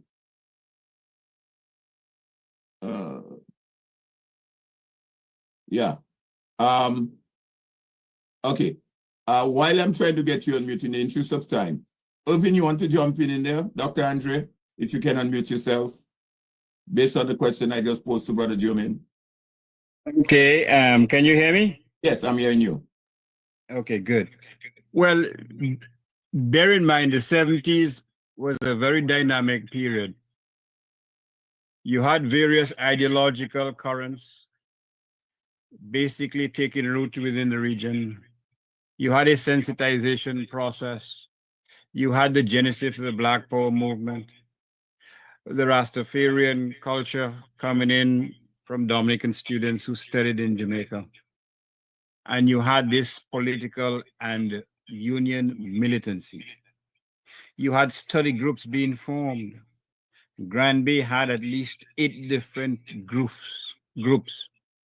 So you had a growth in consciousness at the time. People were sensitized about social issues. They were sensitized about the decolonization processes in Africa, Latin America. And many students became radicalized within the school. They were also radicalized by their own personal experiences and exposure to unemployment. When you juxtapose what happened within that time and what happens now, again, right now, we are besieged by an inertia. We are besieged by a sense that you measure worth in terms of the nice car that you have, the nice brand name clothes that you wear. The whole business of instant gratification has taken root in Dominica. It is tougher to weed out than zebra. And this is part of the problem. And I think Gabriel Christian on another program talked about the dumbing down of Dominica. You have lawyers not being as sensitized. When there was a strike in 73 and some of these union leaders were placed on the onerous conditions, people like People like, what's his name, Brian Arlene, and even Eugenia Charles, they fought the constitutionality of the house arrest. They lost the case, but they got the court to ease up the restrictions. With the Dread Act, we talk about the Dread Act, but one thing we don't talk about, there was not a single challenge, legal challenge, to the unconstitutionality of the Dread Act. Because in Parliament, the only person who did not vote on the act was ROP Amor. That is a lesson lawyers today must learn. Who is going to bail the cat? Who is going to challenge the constitutionality of the Riot Act? Who is going to suggest in strong arguments, fortified by excellent research, that an act which confers immunity to state agents during situations where people are exercising their democratic rights is unconstitutional? Who is going to bail the cat? Oh, all right. Thank you. I'll stop there. Thank you, Dr. Andre. Go ahead, Afi. Yeah, can you hear me now? Yes, I'm hearing you. Yes, yes. Okay, yeah, I think Irvin put his finger on one or two of the items I would like to underscore. I know we don't have all the time that we need. Yeah. I had mentioned earlier about the importance of strong institutions and organizations. Yes, you did. And I want to reinforce that, because there's been a deliberate and a purposeful dismantling of institutions around us. Public institutions, private institutions. And you dismantle not by decalaying physically, but you dismantle by doing what Irvin just hinted at. You get people inside there to forget their mission and purpose and to have them committed to greed and the accumulation of material things.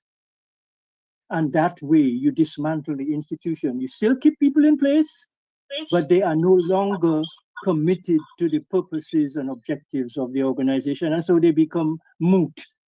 They fail to function. Trade unions have had that experience. Look at private sector organizations.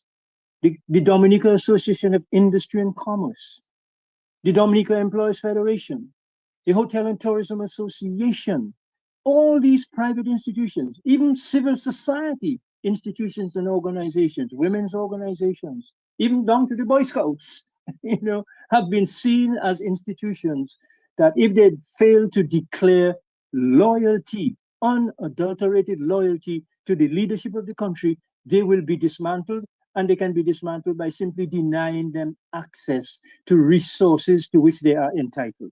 And so let's be clear. If we need to really build or rebuild a democracy, we have to re-strengthen those institutions. And so that next step, if you have strong institutions, it means you will have leadership that is mature. What does that mean? And how important is that? It means that while OJ and I would have had some differences back in the day, while Mike and I had differences, while I have differences with strong differences with Roosevelt Skerritt, I have no compunction about seeking a conversation and a dialogue with any one of those people and others. Okay? And that is a level of maturity, mature minds that can keep a focus on the country's needs as opposed to our individual and personal aggrandizements of ego and position and name and travel and per diems and so forth. And that issue of maturity, one of the most important lessons we can share with our young people is that we can have our differences, but we do not have to mangle each other. We do not have to destroy each other's personalities and good names. We can discuss, we can dialogue, we can debate, we can confront on the issues, but not become cannibalistic, as my dear friend Mr. Gordon Morrow used to say. I agree. One final observation. One final observation. Mass media. I believe that mass media in Dominica has become an enemy of democracy. And I include all, including Q95, because I believe when you have access to media, and you do not make use of it to promote these kinds of principles that underpin and underlie democracy, you are playing into the hands. I have counted on certain days the number of times that broadcasters on Q95 have called the name of Roosevelt Skerrit and replayed his voice on Q95, dumbing down and dulling the minds of the population, when in fact there are so many. Look at the heroes you have sitting around you tonight, Alvin. Yeah. How many times have the words of Oliver Serafin been played? Have the words of Crispin? So we need to be careful that we don't engage in what I call pretend democracy. We give Each one of us have a responsibility.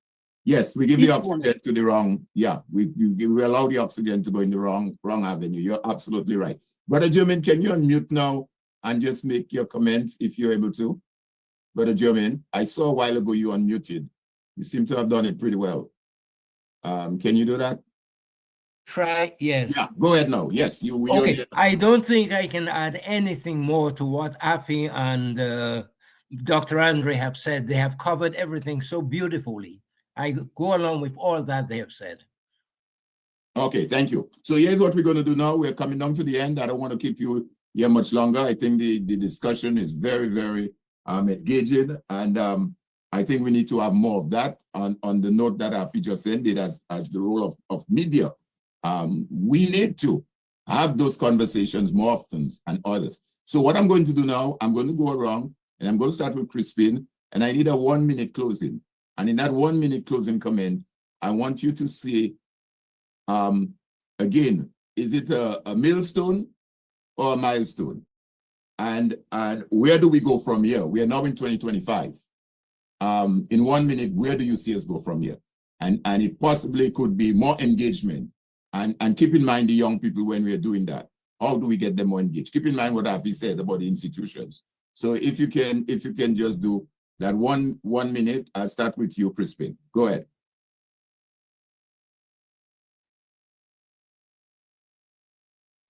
You're muted, Crispin. Unmute.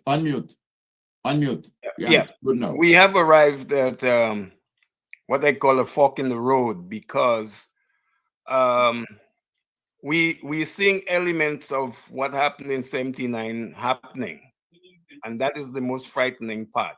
We see the onset of repression in Dominica, and anytime we reach there politically, we are just one step away from a civil conflict. And I think that one of the mistakes that's being made by the ruling administration is that they want to walk over the people of Dominica, and that will not be allowed. I just want that to be made very clear.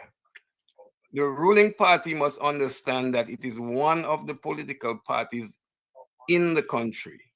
They hold power today, but they are veering on a knife's edge by denying the Dominican people a free and fair election framework. And in doing that, they forget that they are violating international norms. And Dominica has ratified many democratic governance conventions that are being violated as we speak. I want the government to begin to think seriously of a reset, because what we just saw on the 19th of March is the beginning of a process that could lead to conflict. I would hate to see that. We haven't gotten free and fair elections framework with the laws that were passed on the 19th of March. And until that's addressed, Dominica is on a slippery slope. That's all I'll say now. Thank you, Crispin. Thank you for those closing comments. Before I move to the next panelist, is there anyone in the audience on there tonight that want to make a quick chime in the interest of time? Try not to be long. If there is something you would like to contribute, you could raise your hand. I'll recognize you and give you that 1 minute. Again, let's not be too long because we're coming down to the end. Anyone in the audience, just just show by indicate to raise a hand, and then I will recognize you. All right. Well, Paul Blanchard here. I probably could say Who's that? very briefly. Paul Who's that? Blanchard.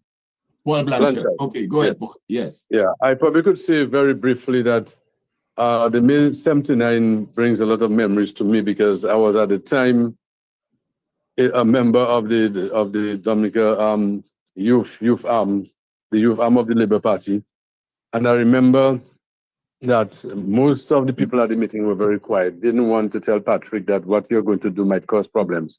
I was the only guy who always had this bravery. Okay, go ahead, Paul. Yes. Somebody mute your mic. Whoever is speaking, mute your mic. Paul is speaking. Brings a lot of memories to me. Yes, go ahead, Paul. Yeah, I was saying that I was the only brave young guy in 79. How old was I? 61, 71, 18. And I had the guts to tell both Patrick and Leo. Leo Austin came to that youth meeting before Parliament. And I told him I think it's very dangerous. They should have a newsletter that can deal with the criticisms of the party. And they should shelve the other law. And I remember Leo Austin saying, don't worry, don't worry. Those words have never left my mind. So when I saw what happened, it didn't surprise me because I felt at the time the party was very unpopular. And I told Patrick so. And Patrick was a very good leader. He listened because I was not too young for Patrick to take note that I'm not talking at a meeting and tell me Blanchard was wrong. How come you're not speaking at a meeting today? You know, so he took note of very, very small things and maybe insignificant people, if you were to call it that, you know, even in a youth meeting. So it does bring back that memory to me. You know, I've never forgotten it. Okay. Thank you, Paul. Claude Joseph. I see Claude Joseph. Go ahead, Claude. Yes, thank you very much. My name is Claude Joseph. Yes, I would like to ask a question to the principal of St. Mary's Academy. He brought up something very, very interesting. I grew up hearing about this Desmond Trotter guy, and he made mention of some very, very important bits of information where the guy himself didn't commit the offense, and they went to Antigua, had a conversation with him, came back. But then he stopped short of telling us how did this, the woman recanted, obviously, yes. But how did the case end? Was he exonerated or was he executed? No, Desmond was not executed. Eventually, remember, the hurricane came and the prisoners were let loose. They got out of prison. And that was the end of it. Desmond was no longer imprisoned. He was committed to prison, and He then was committed, yeah.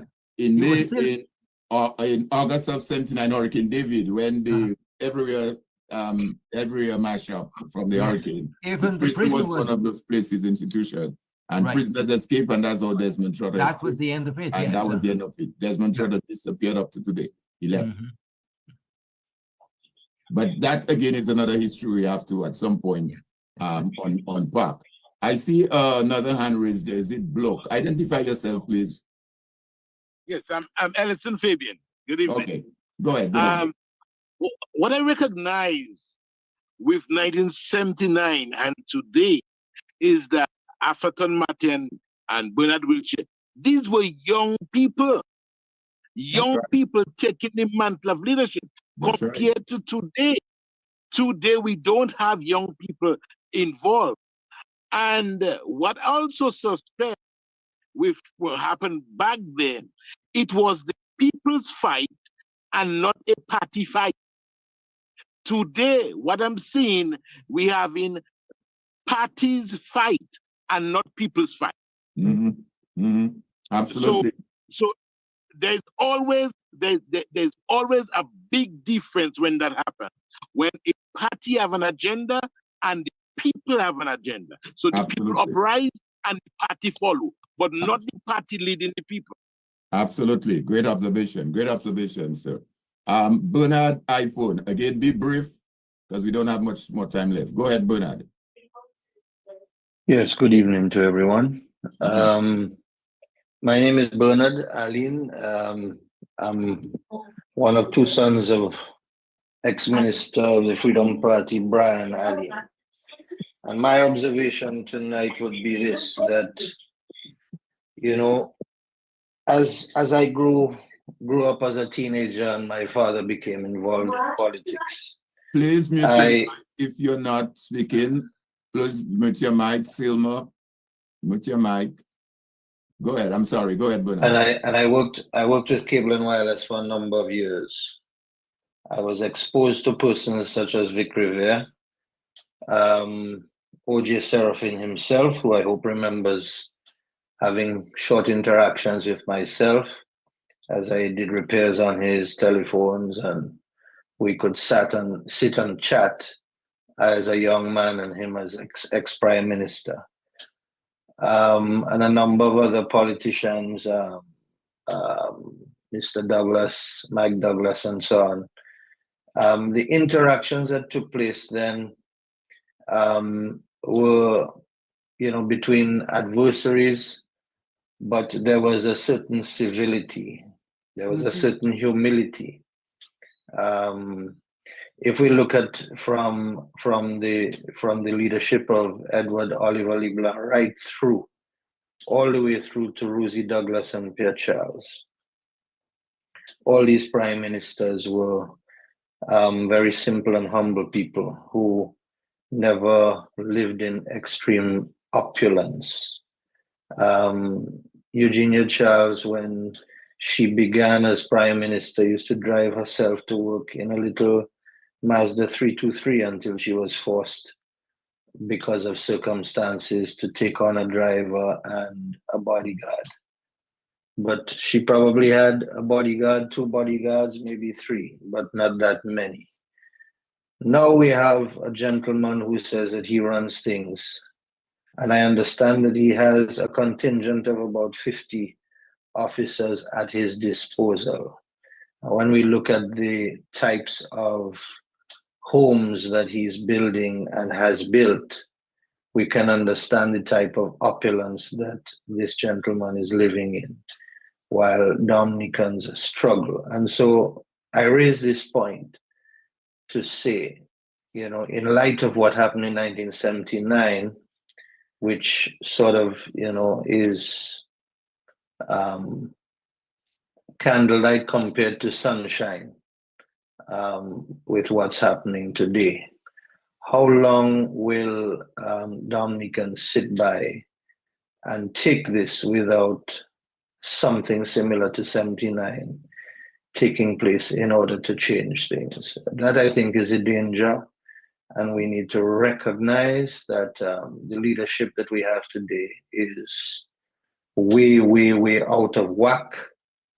And that if something does not happen in a hurry, we could have a repeat of 1979, unfortunately. Thank you, Bernard. Thank you very much. Thank you. Have a good night. You too. I recognize 2 more before we back to the panelists. I see Tony John Baptist. Tony, go ahead, on mute. Tony, unmute your mic. You're mute. Okay, let's move on to Lloyd. I think that might be Lloyd Pascal on mute. Go ahead, Lloyd. Good evening, panel and listeners. Thank you very much, Alvin, and thank you very much for this opportunity to have this kind of discussion. I just want to say quickly that in 1978, our country obtained independence, and among things that we have, our national flag, we got a constitution. And our 1978 constitution attention has not been given to it, regardless of how we look at it. We had a hurricane in 1979, then we had new government in 1980, and we have a provision in the constitution that calls for the establishment or the having an ombudsman or a parliamentary commissioner. We have stayed without a parliamentary commissioner for all of the 46 years that we have been independent. And we think that because we have...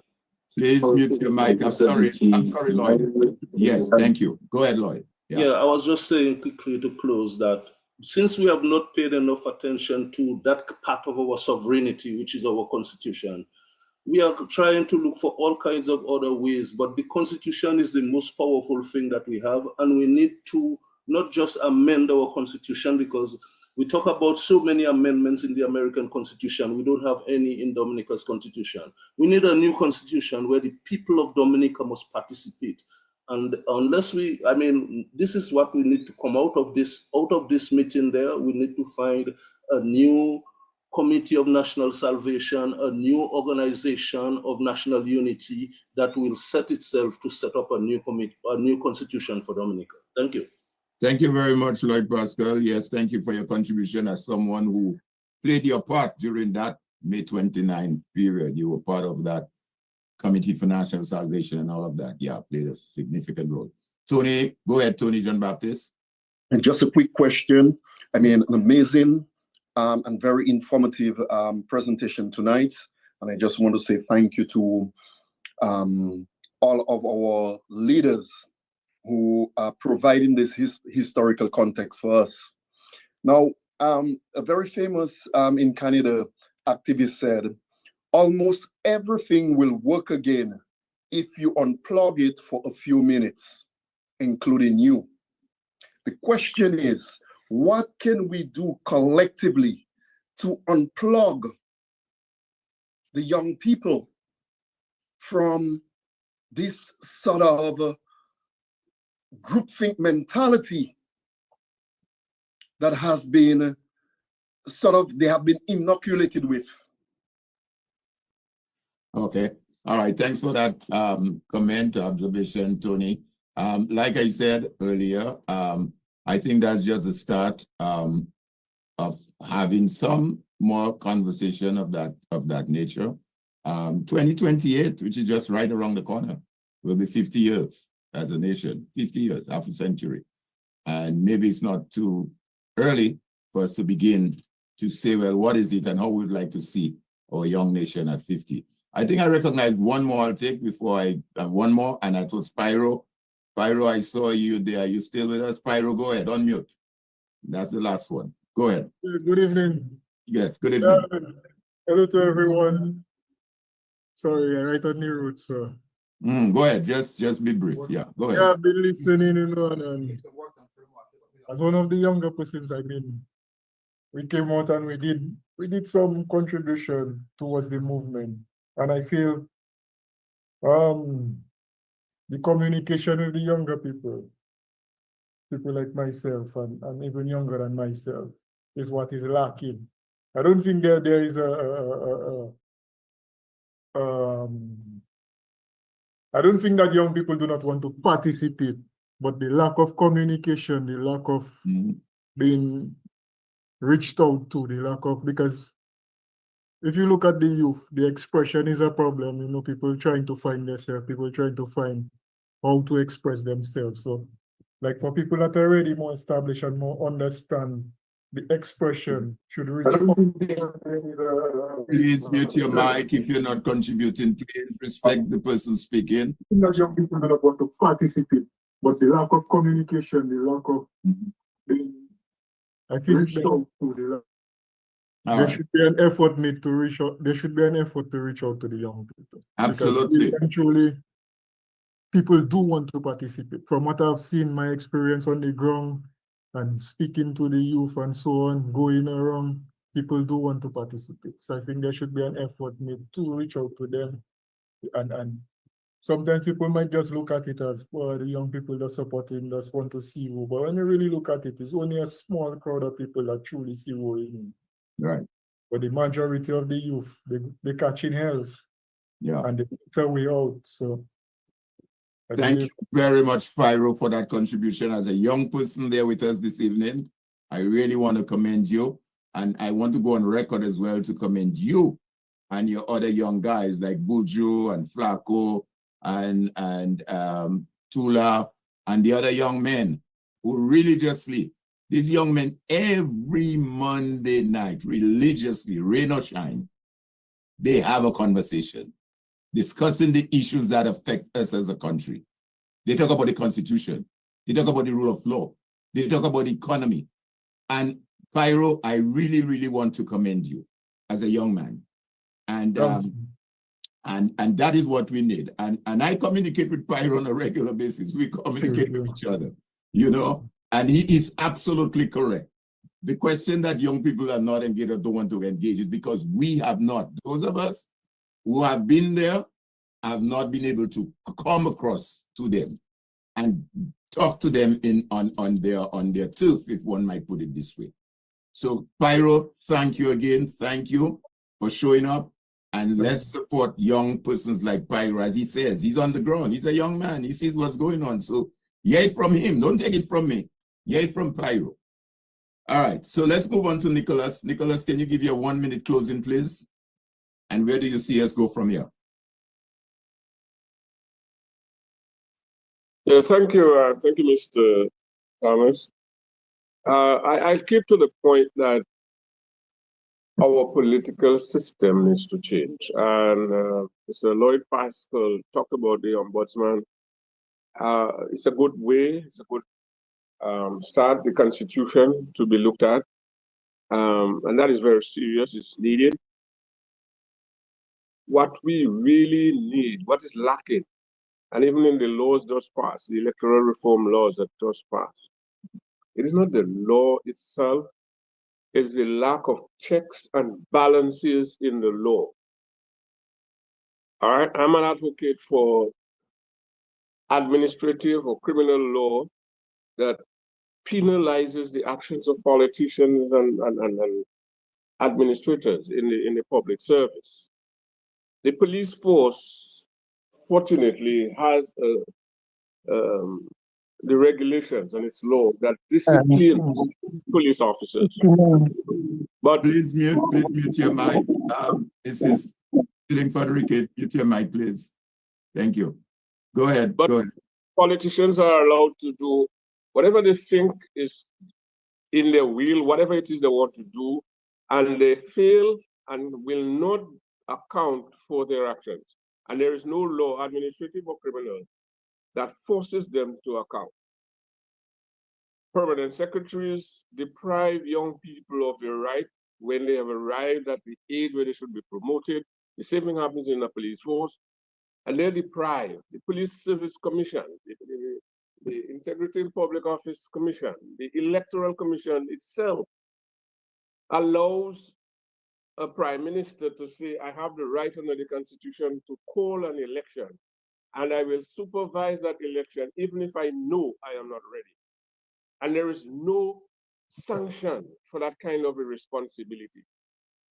Yeah. So in whatever that we're doing now, going forward, I have no problem being part of it, but my advocacy is for the change of the political system. What we have now is something that was used when we were transported from Africa to Dominica.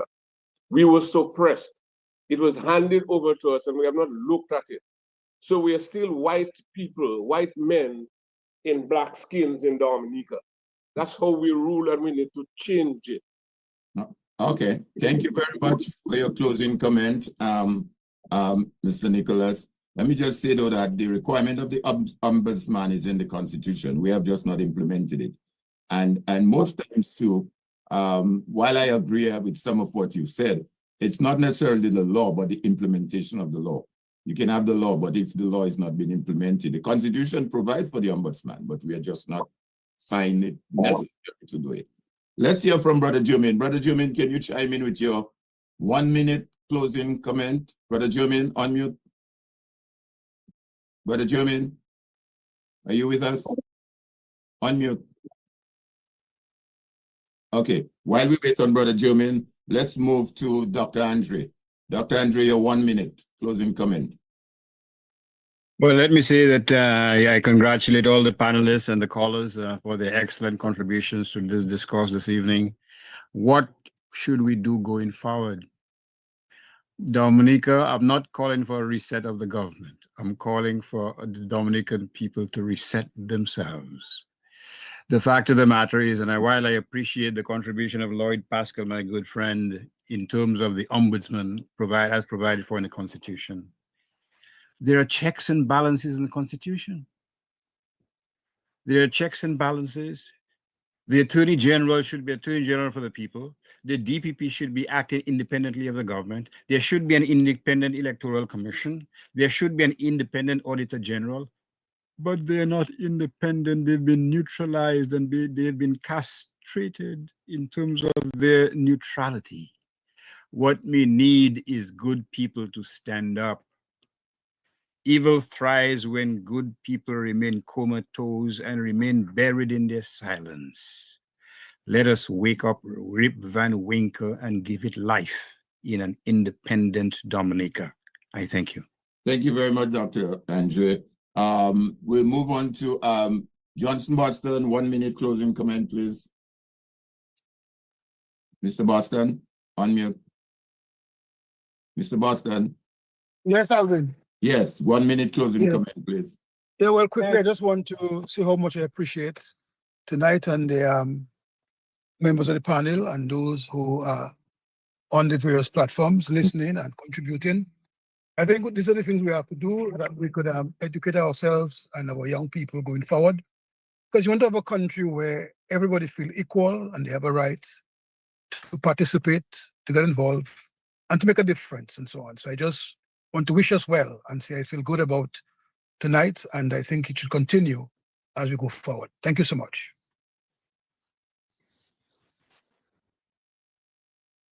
Thank you very much.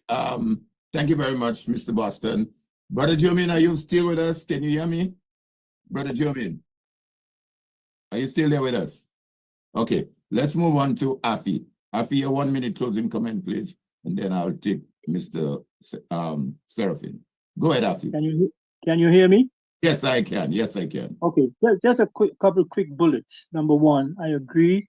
What we need is to enable the institutions we already have to function. I think Irvin gave a short list. There are more. Number two, where there's the need for new institutions, build them. We need a commission of agriculture. How in heaven's name can we have a Dominica and have, if you will, Dominica discover Dominica authority for tourism, and we don't have an authority for agriculture and manufacturing. So we need to, shift gears. What is important to the country must be attended to institutionally. Number three, where there are people who are enablers and apologists for what is wrong, they need to be called to give account. There needs to be a commission for truth and reconciliation, as Pearl happened in South Africa, so that those people who are guilty of enabling corrupt politicians to become wealthy on the backs of poor people, they too must be hauled and over the coals. The public servants, the private people, the professionals who spend their time enabling greed to flourish, they too have to pay for that. Finally, we seem to have tried everything else but a government led and comprising of our mothers and daughters. It is time to give the women of Dominica a chance to show that they can do better than we, the men, over the years.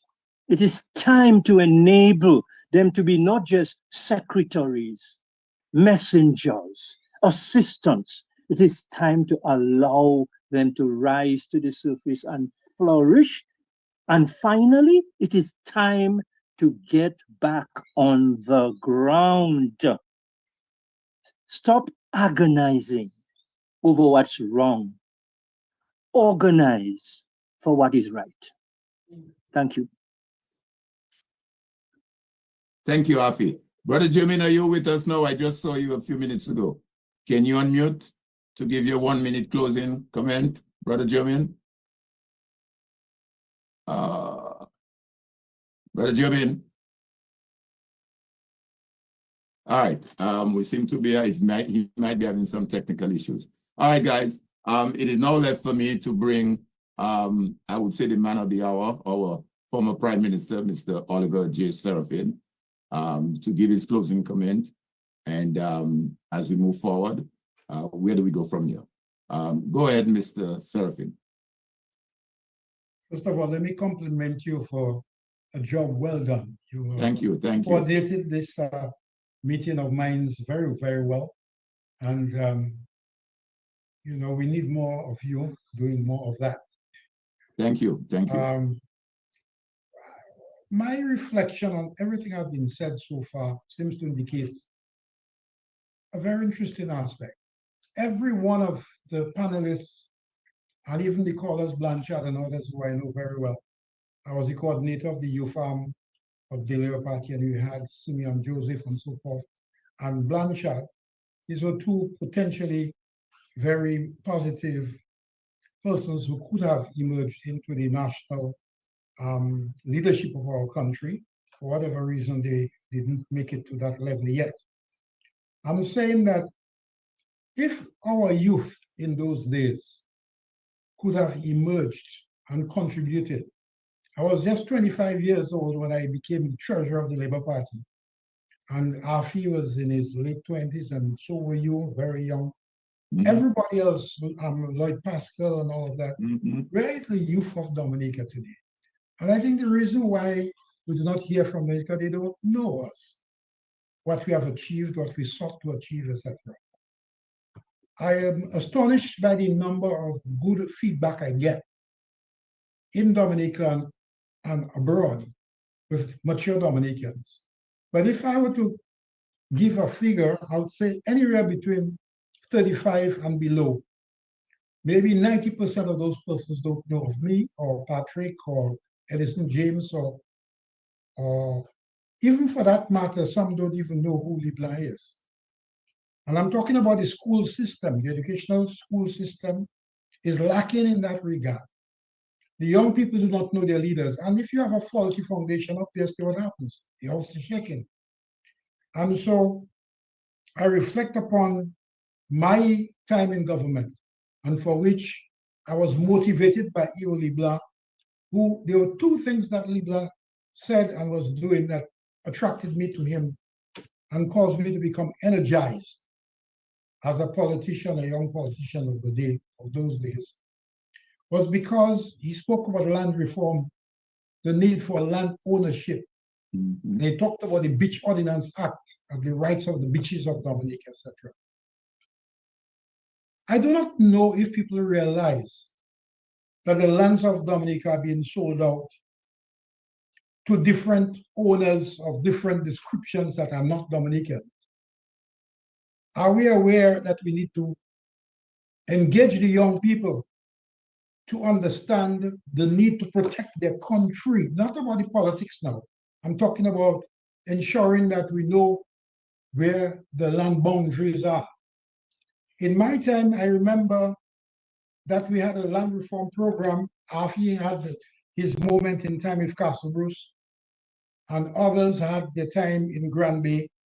But I remember the land reform of Watton-Waven, Mont Prospect, Layu, Soufriere, the Marigot Heights, the Wesley Heights, Tefem, Chanson, and Picard of Portsmouth. All of that came under the time I was Minister of Agriculture and Prime Minister of Dominica. Handed to those peasantry. And today they send their children to school and they're at universities and what have you. I look at foreign policy.